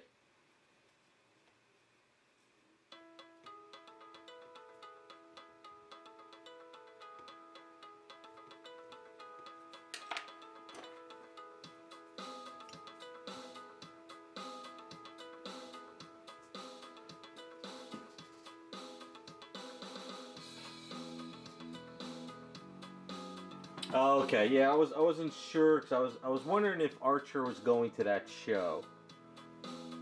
I could be mistaken. It might be a different show. Yeah, I haven't been to Wonderfest since 2000 and... Oh crap, I forgot the last one I went to. 14 maybe?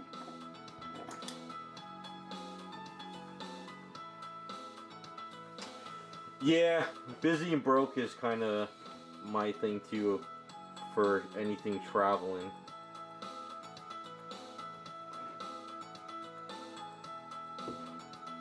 The only thing I like about Wonderfest for me is the model contest.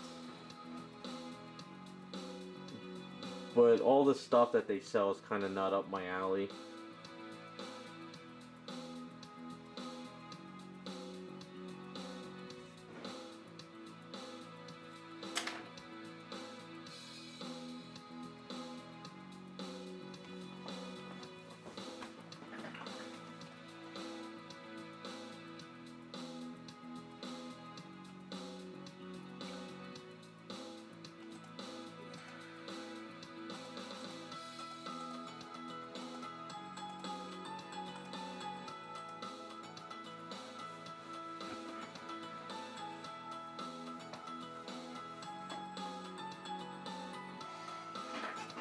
No, I think we're all old now.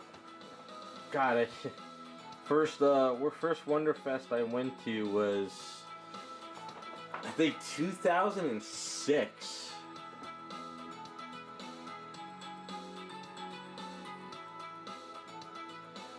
Cause I met my, went 2006.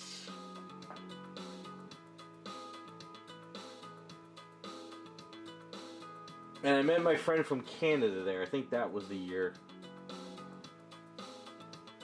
I think. And then I went again one more time, but I think that was around 2014 maybe? Oh god damn, it's been so long. Probably 2014 when because I remember I met Rob there. And I was gonna buy something at the show, but there was nothing there. But he had some extra Harley Quinns from Sideshow, and I was like, you know what? I'll just give you the money and pick one up from you, and I went home. If I remember correctly.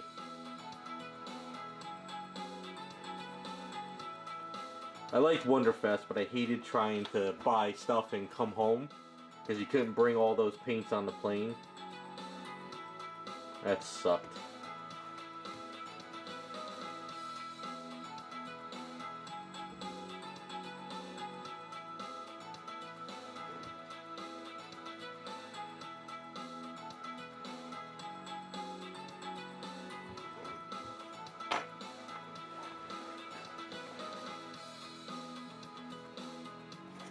Yeah, the first year I went, I think it was 2006, and that's when freestyle paints were the thing. And I remember I was like, oh my god, these paints are amazing, I want to buy all these up. And I bought like, oh my god, I must have bought like 50 bottles or something. And then after I paid them, like, oh, you can't take these on the plane. I'm like, what? I'm like, I just bought all these. And they were like, no, you can't take them on the plane. So I had to go down the hall, and there was a group of people that were packing your items up, and you would pay them, and they would ship it to you through the post office. I was like, what? I was like, what a racket.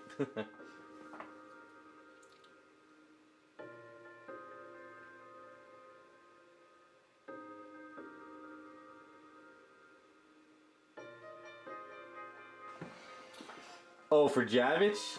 What did you do? Like, what kind of stuff did you do?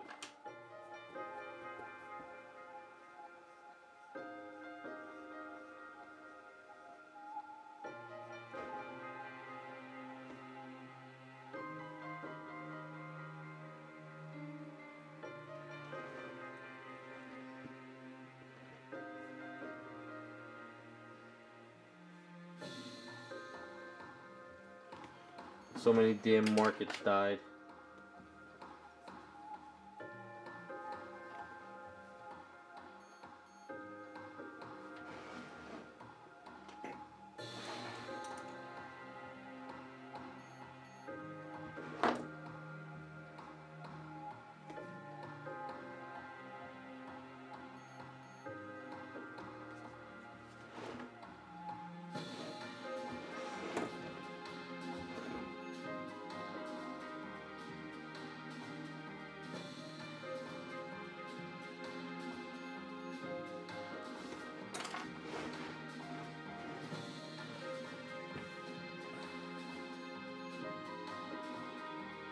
Oh, okay, I got you.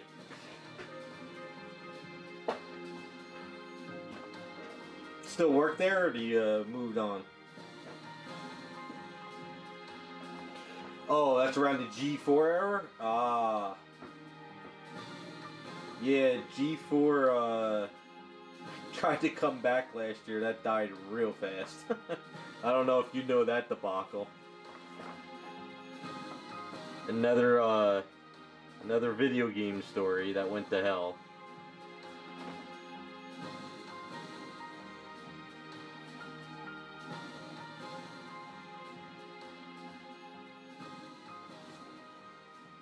So you worked on G4 when Olivia Munn was around? After she got her start, I guess?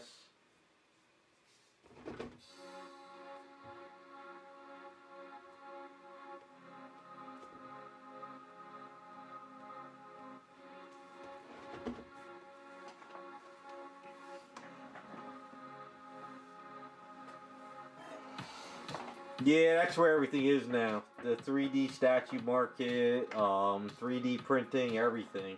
I get a lot of people that's been asking for customs lately, and they've been asking for certain characters, and I'm like, you could work off of that statue, but they have 3D items already of the character. But some people still like to make up a one of a kind, which is still good. But sometimes people don't realize that the 3D market, SDLs are going crazy now. And there's no way these companies can stop them, which is funny. I mean, we go back to the days when if you made more than 25 busts of Superman, DC would send you a cease and desist letter.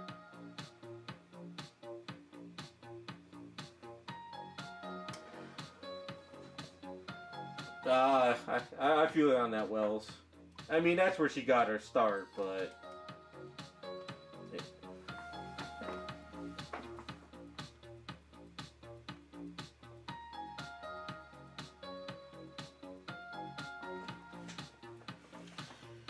That's good.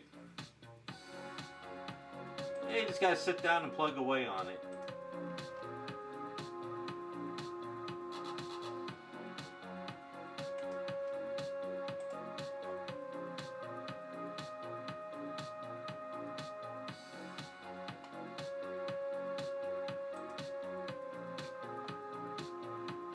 Hold on, just reading a quick email.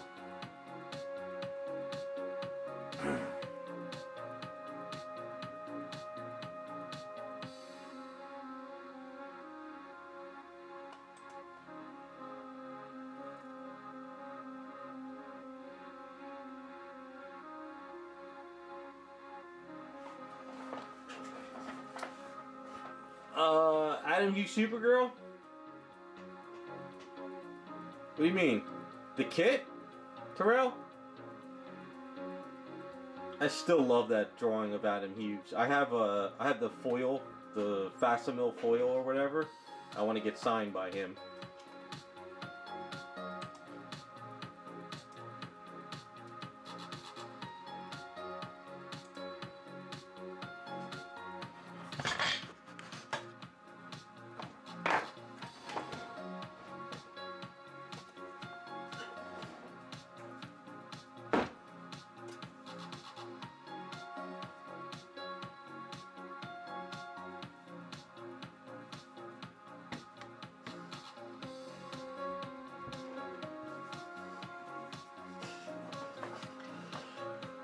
Yeah, you gotta shop it around, Terrell. Start telling some of these sculptors to get on that. I'd love to have that one, done up. Yeah, I remember when they did that, 3D, not the 3D, that kit of Adam Hughes on the rock. I remember I heard that it was happening. I was like, oh my god, that's gonna be awesome. But when I saw the sculpt, I was like, I passed on getting it. But I did redo that one a while ago, so I brought it back to life.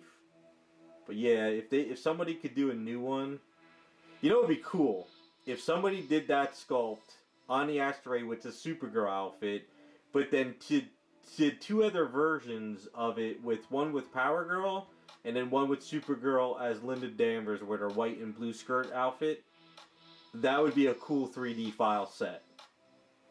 So if any of you guys watch this video here, get on that. Me and Terrell will be down to get one. And of course, though, if I was rich and I had money, I would be spending money on commissioning people to make me sculpts. You know, like all these rich people get cars and houses and boats.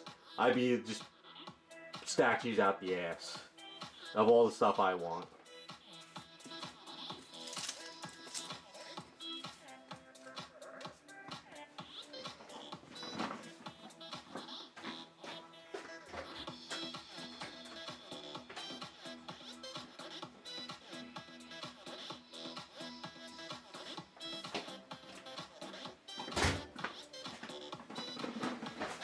Alright. So, real quick, what's going to happen with this is it's going to dry. If I get some extra A's, I'm going to throw it underneath, like, you know, before we stream next week. And then when I sand this down, I could sort of sand this down and start working on the outfit and everything. So, since I had the A's and it's starting to get tough and, you know, it's good for wrapping around stuff.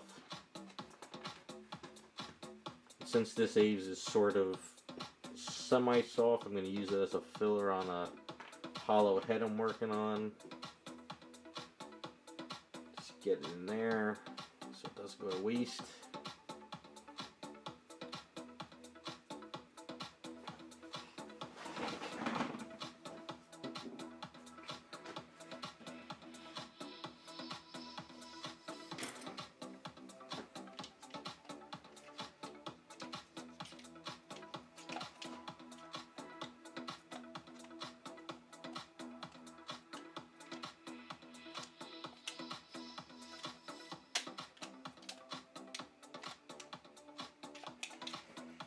The Cyclops for Ascenta? What do you mean redo it as a 3D file? I mean, I remember the sculpt. I don't really...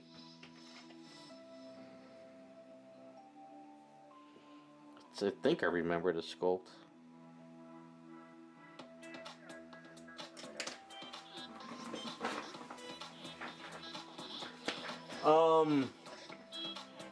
If somebody redid it in their own take, I guess it's okay. Why? Does it not matter anymore, or is this your worry that people's old one is going to go down in value? I don't know. What are you getting at there, buddy? What are you trying to tell me?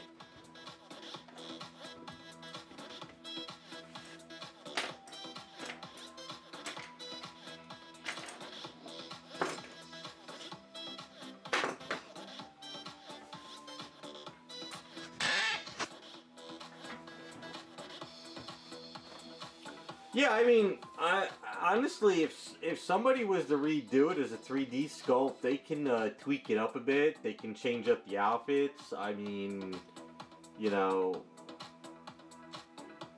yeah, I guess. I mean, I don't see a problem with it.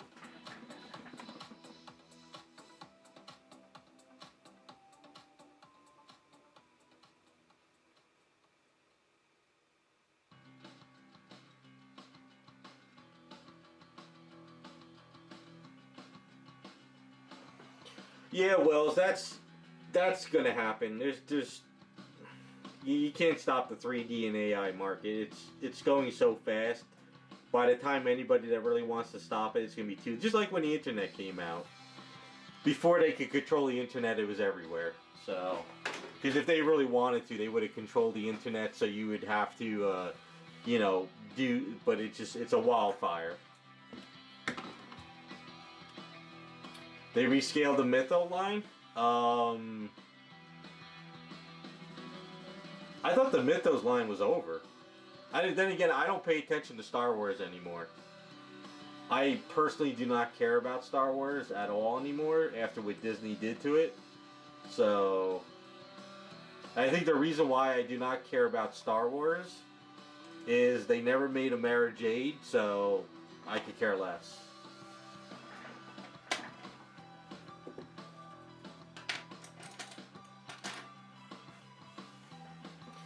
Yeah, so we're in that. Wasn't the Mythos like a 1/5 line? I guess. Maybe they're making it a 1/4 because of the whole licensing rules that they have.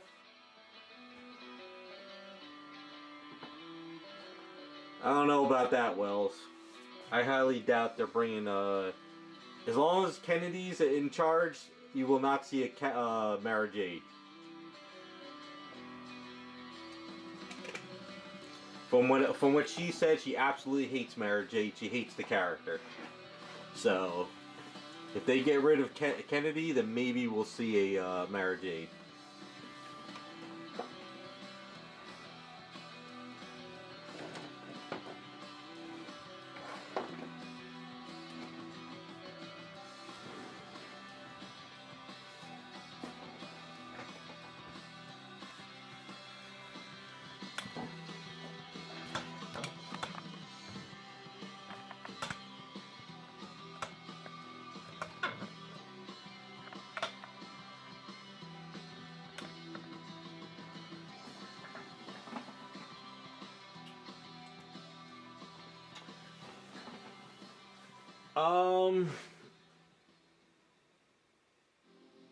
Oh, okay, Terrell. Yeah, I don't know. I don't pay attention.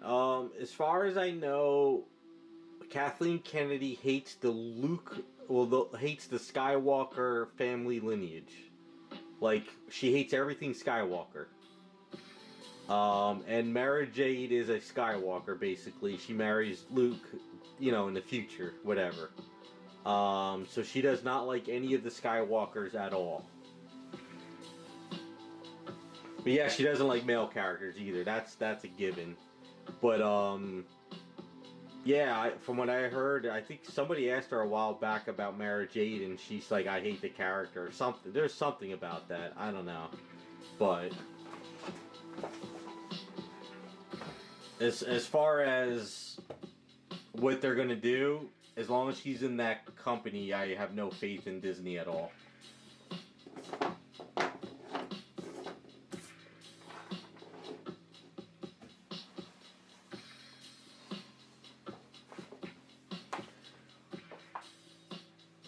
Yeah, I'll say it to this day, and I'll keep saying it. The day George Lucas signed those papers over to Disney was the death of Star Wars.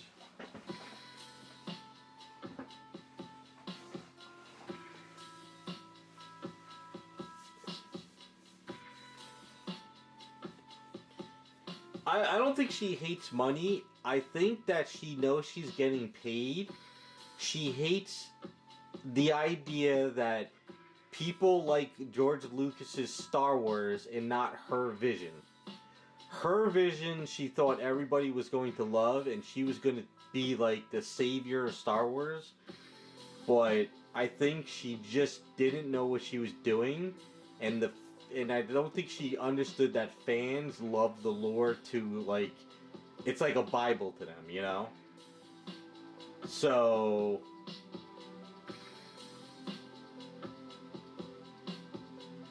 I don't think he'll buy Star Wars back. There was a guy over in Dubai, like some sheik in Dubai or something. He wanted to buy Star Wars and then put George Lucas back in charge. But I don't think they were willing to sell it to him.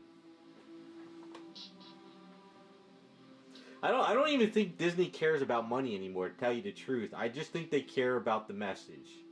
I don't think they care about losing money. I don't think they care about the fans anymore. I think they see the writing on the wall of AI and the future because with AI, it's going to come to the point where you and me could sit down, type in a story, a synopsis, and AI will pump out a whole TV show or movie for us. You know? I think they see the writing on the wall.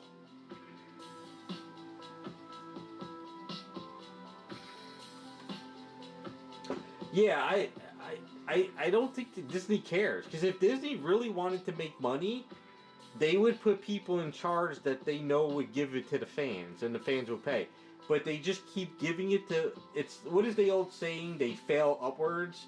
So every time somebody produces a movie or writes a script, it bombs, and Disney gives them a better deal, right? So I think they're just it's like you fail upwards and they don't care. They just don't care anymore. You know, go back to the 90s. Let's go back to the 90s. Anytime a movie came out, like whether it was Mission Impossible or, you know, Men in Black or let's say just trying to think. You just like a Chris Farley movie. You knew what you were going to get going into the movie, and you would pay to see it. You didn't worry about it had to represent everybody, you know? Now everybody's got to be represented. It can't be just a comedy, or it can't like take John Wick for instance. John Wick is awesome. Going into John Wick, you know he's just going to be shooting people in the head, and that's it. That's the movie. That's all you want.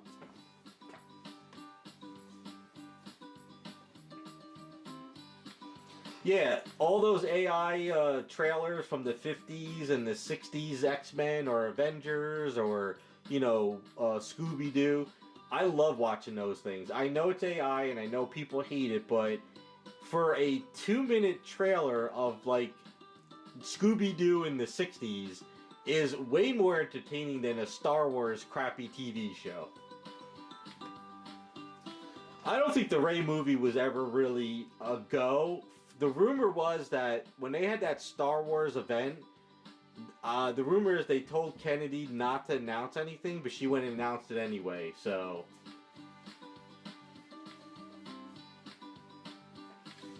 Oh, the trailers? Just go on YouTube and type in well,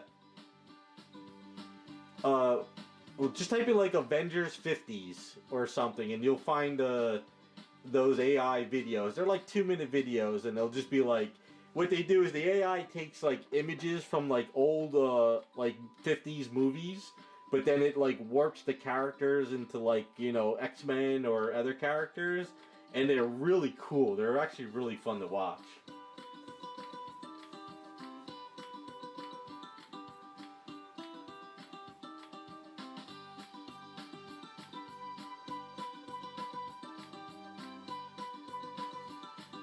I never did see that movie, Raccoon.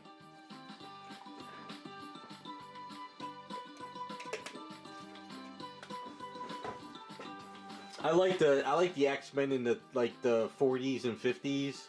They even did I saw the AI what was it? Lord of the Rings in the 80s. Ah, that AI trailer was awesome. It felt like Lord of the Rings in like the 1980s. It was awesome. Oh, everybody's cranking out these AI trailers. It's unreal.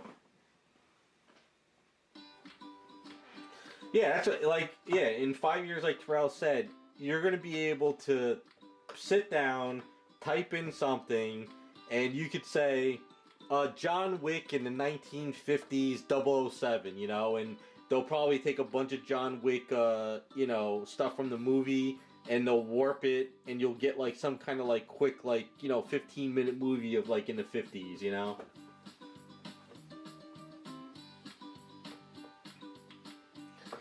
And the funny thing is too, like I love looking up artwork, so I'll go on DeviantArt and I look up artwork, and I was watching a bunch of guys that do AI artwork, and I really like what they did.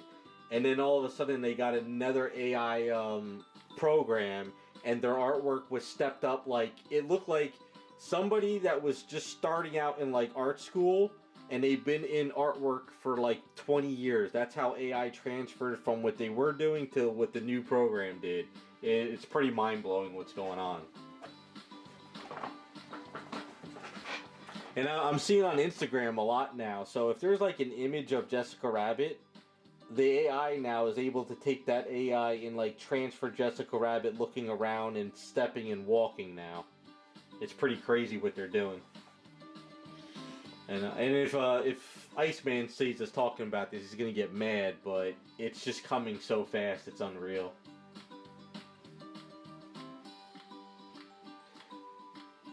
But I think going back to Disney, I think Disney sees the writing on the wall and they figure. I'm thinking I'm probably wrong, but Disney sees the writing on the wall, so they're probably trying to kill their business so they can write off a bankruptcy and walk away from it and let AI take over. Did you also AI is able to take your voice? So, I don't know if you saw the video. I think it was on Clownfish TV. These two voiceover actors, somebody commissioned them to do something. They took their voice and then they put it into AI, and they were using their voice to do voiceovers for a show or something. And they found out that this company was using their voice. So, with the AI program, if you read like in those old spy movies, if you do your certain syllables and you get a certain phrase, the computer could take your, like in Mission Impossible. That's basically what can happen now. So, like say Tom Hanks, sorry, just go with Tom Hanks, has him do some syllables. They could just take those syllables, write it into the AI program, and they can use Tom Hanks' voiceover for years to come, and you'll never know the difference. It's always funny. Everybody thought we were going to get Skynet and Terminators, but AI is just going to take over the movie industry and porn industry too, I guess.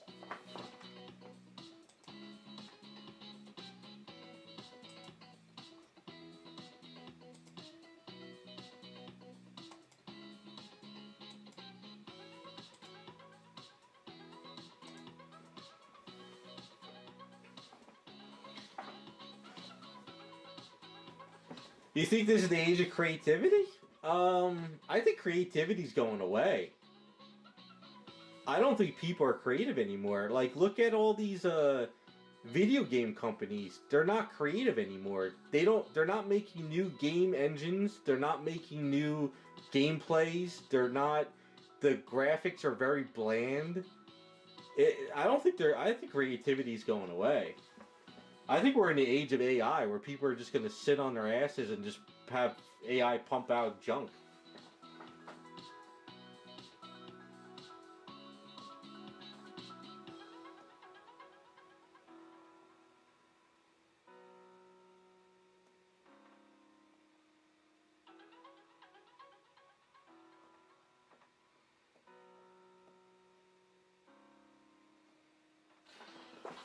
Yeah, I can see that, Terrell. I see what you're saying. I think we're just in the age of, basically like Raz said, we're in the age of suppression and censorship, so... I'm not saying AI is going to take over. I just think that I see the younger generations that come after us are going to grow up with AI, and they're going to be all about AI. I think our generations, as we go away, the new generations are not going to be as creative as we are. They're just going to sit there and type in stuff and let the AI be creative for them.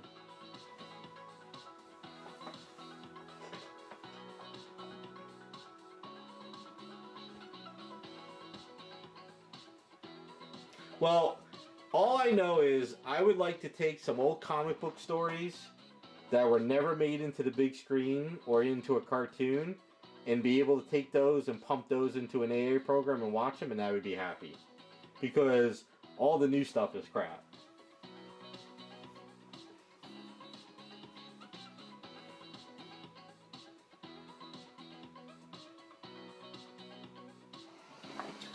That's true, Rukin. I mean, I'm still gonna love traditional art, but I think the young generation is gonna grow up with AI and they're not gonna care about traditional unless it comes back. Maybe I'm wrong. Maybe people will wake up and they'll be like, you know what, we should get back to traditional stuff. So, or Skynet's gonna happen and we're all gone. If Skynet happens, I'm just gonna sit out on the front of the house and just watch it all burn. Drink my iced tea and just say, oh well, screw it.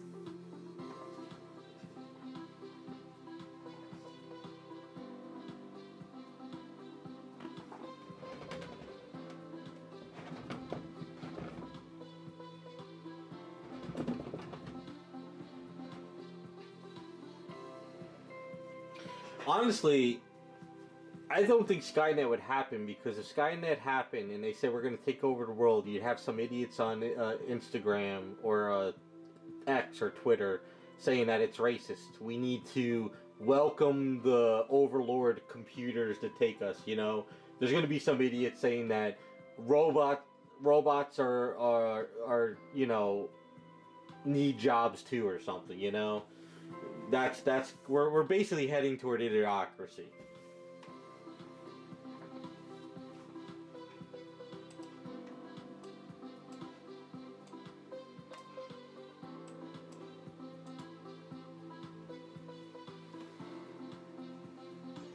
Yeah, I'm with you on that, Raz.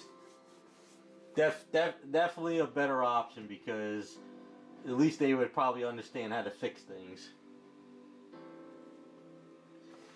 Well, when I say heading there, we're not completely idiocracy. We're heading there. We still have at least a couple sane people left on the planet.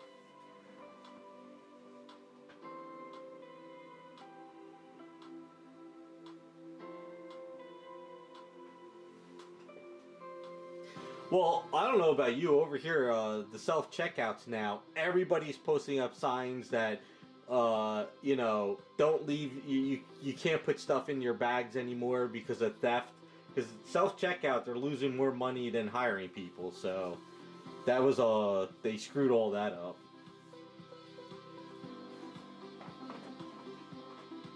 It's all screwed up.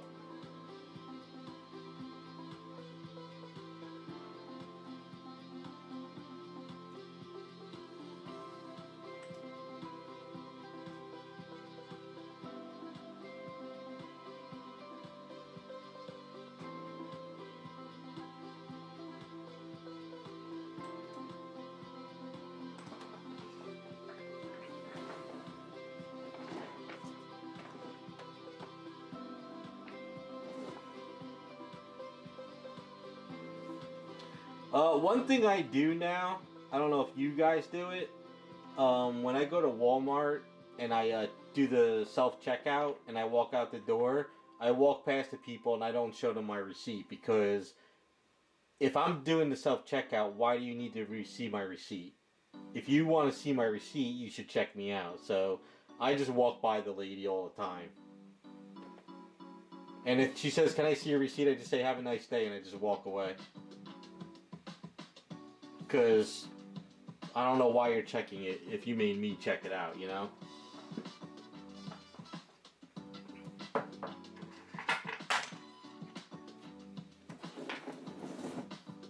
Yeah, I just say have a nice day and I walk by him.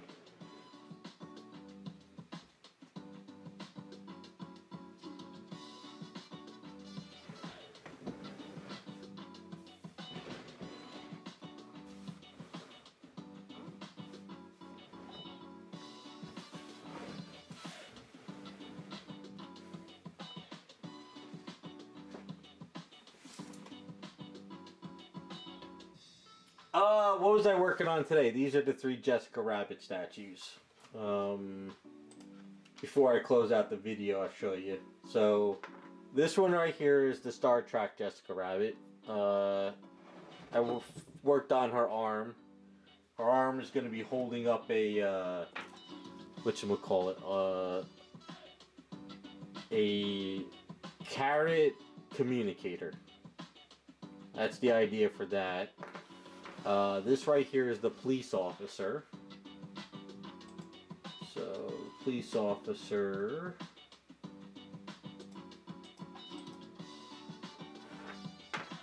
So, police officer is right here. Kind of worked out her arms a bit. Worked on Rodger Rabbit's gun, his finger. Worked on his finger. Rodger Rabbit's going to be looking up at her like so. Holding up the gun and a bag of money. And then this is the nun Jessica Rabbit. Worked on her leggings a little bit. So the nun is here. So still lots of prepping. Still trying to get things sort of, you know, the arms are what are causing problems, just to get all these arms situated. But this arm, it takes a little time. Once we get the basic bodies and the magnets and everything connected, that's when I can start really focusing on all the other stuff. These were originally Jessica Rabbits, but they were the nude version. What was it? ES Monster? Patreon? They do have hair, but we're going to be redoing them.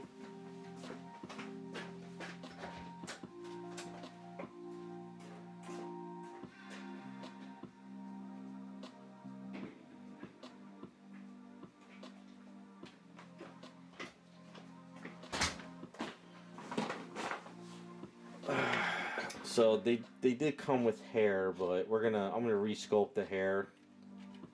Doesn't, you know, it does have hair like that, but I think I'm gonna do my own take on the hairs. So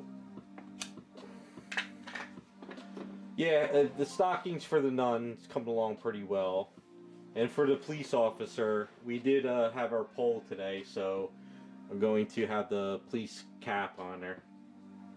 We took off the chain because we're going to do a carrot badge.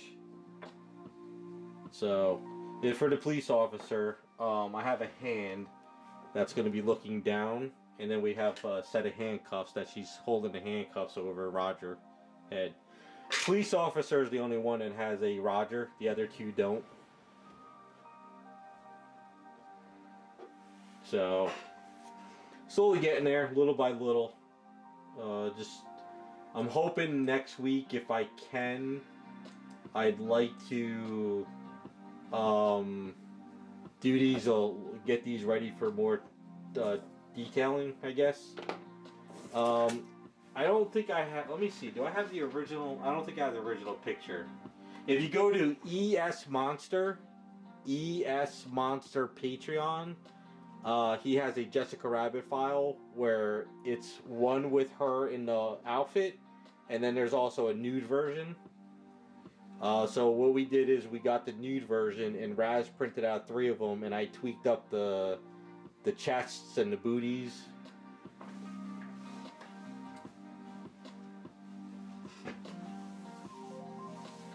Well, Rukin, I did a whole voting for this on the Patreon site. So, Lady Death wasn't one of them, but that's not a bad idea. But yeah, so the cop, the nun, and the Star Trek. Well, cop and nun is what won. We were always going to do the Star Trek from the very beginning.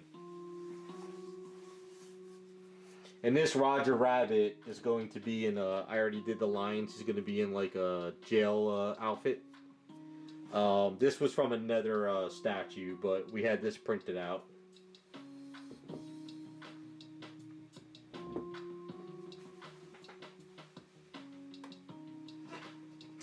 I think not. I think the nun is looking pretty good. I like the way the corset's going to be pushing this up and everything. And once we get the rods going up to the outfit, that's work. What I have to do is I have to sand down these arms because it's got a texture. I don't want the texture on it, but I want to try to keep the wrinkles because it's going to be painted in, like, you know, latex. So I'm going to have to... It's going to be tedious, that's the problem.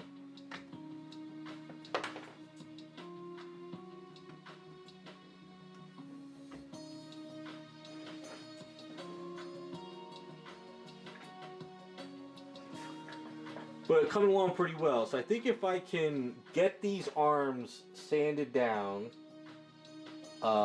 get them all cleaned up, get this sort of cleaned up, ready for next week, we can start probably adding more details and stuff. So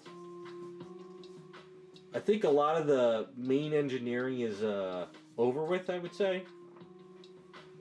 So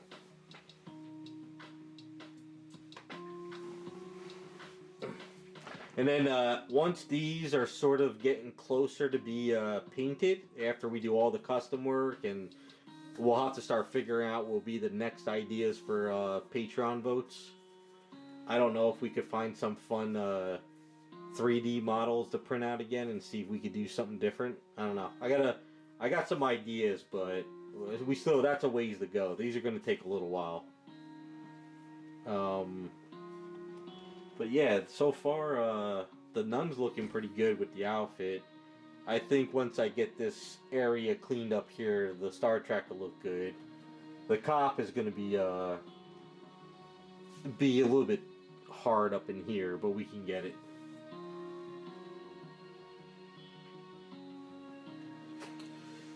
Yeah, I'm just trying to think of far ahead of something that would be fun to, like a 3D file to print and do a voting on, or if I come across any damaged stuff too. So we'll have to see. I got a couple ideas.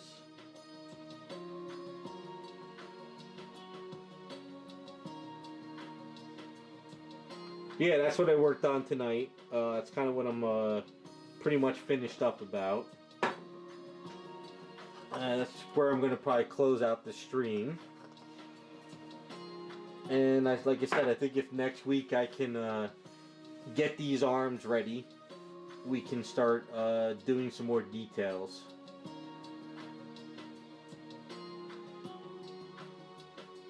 And we can start just working on all the stuff.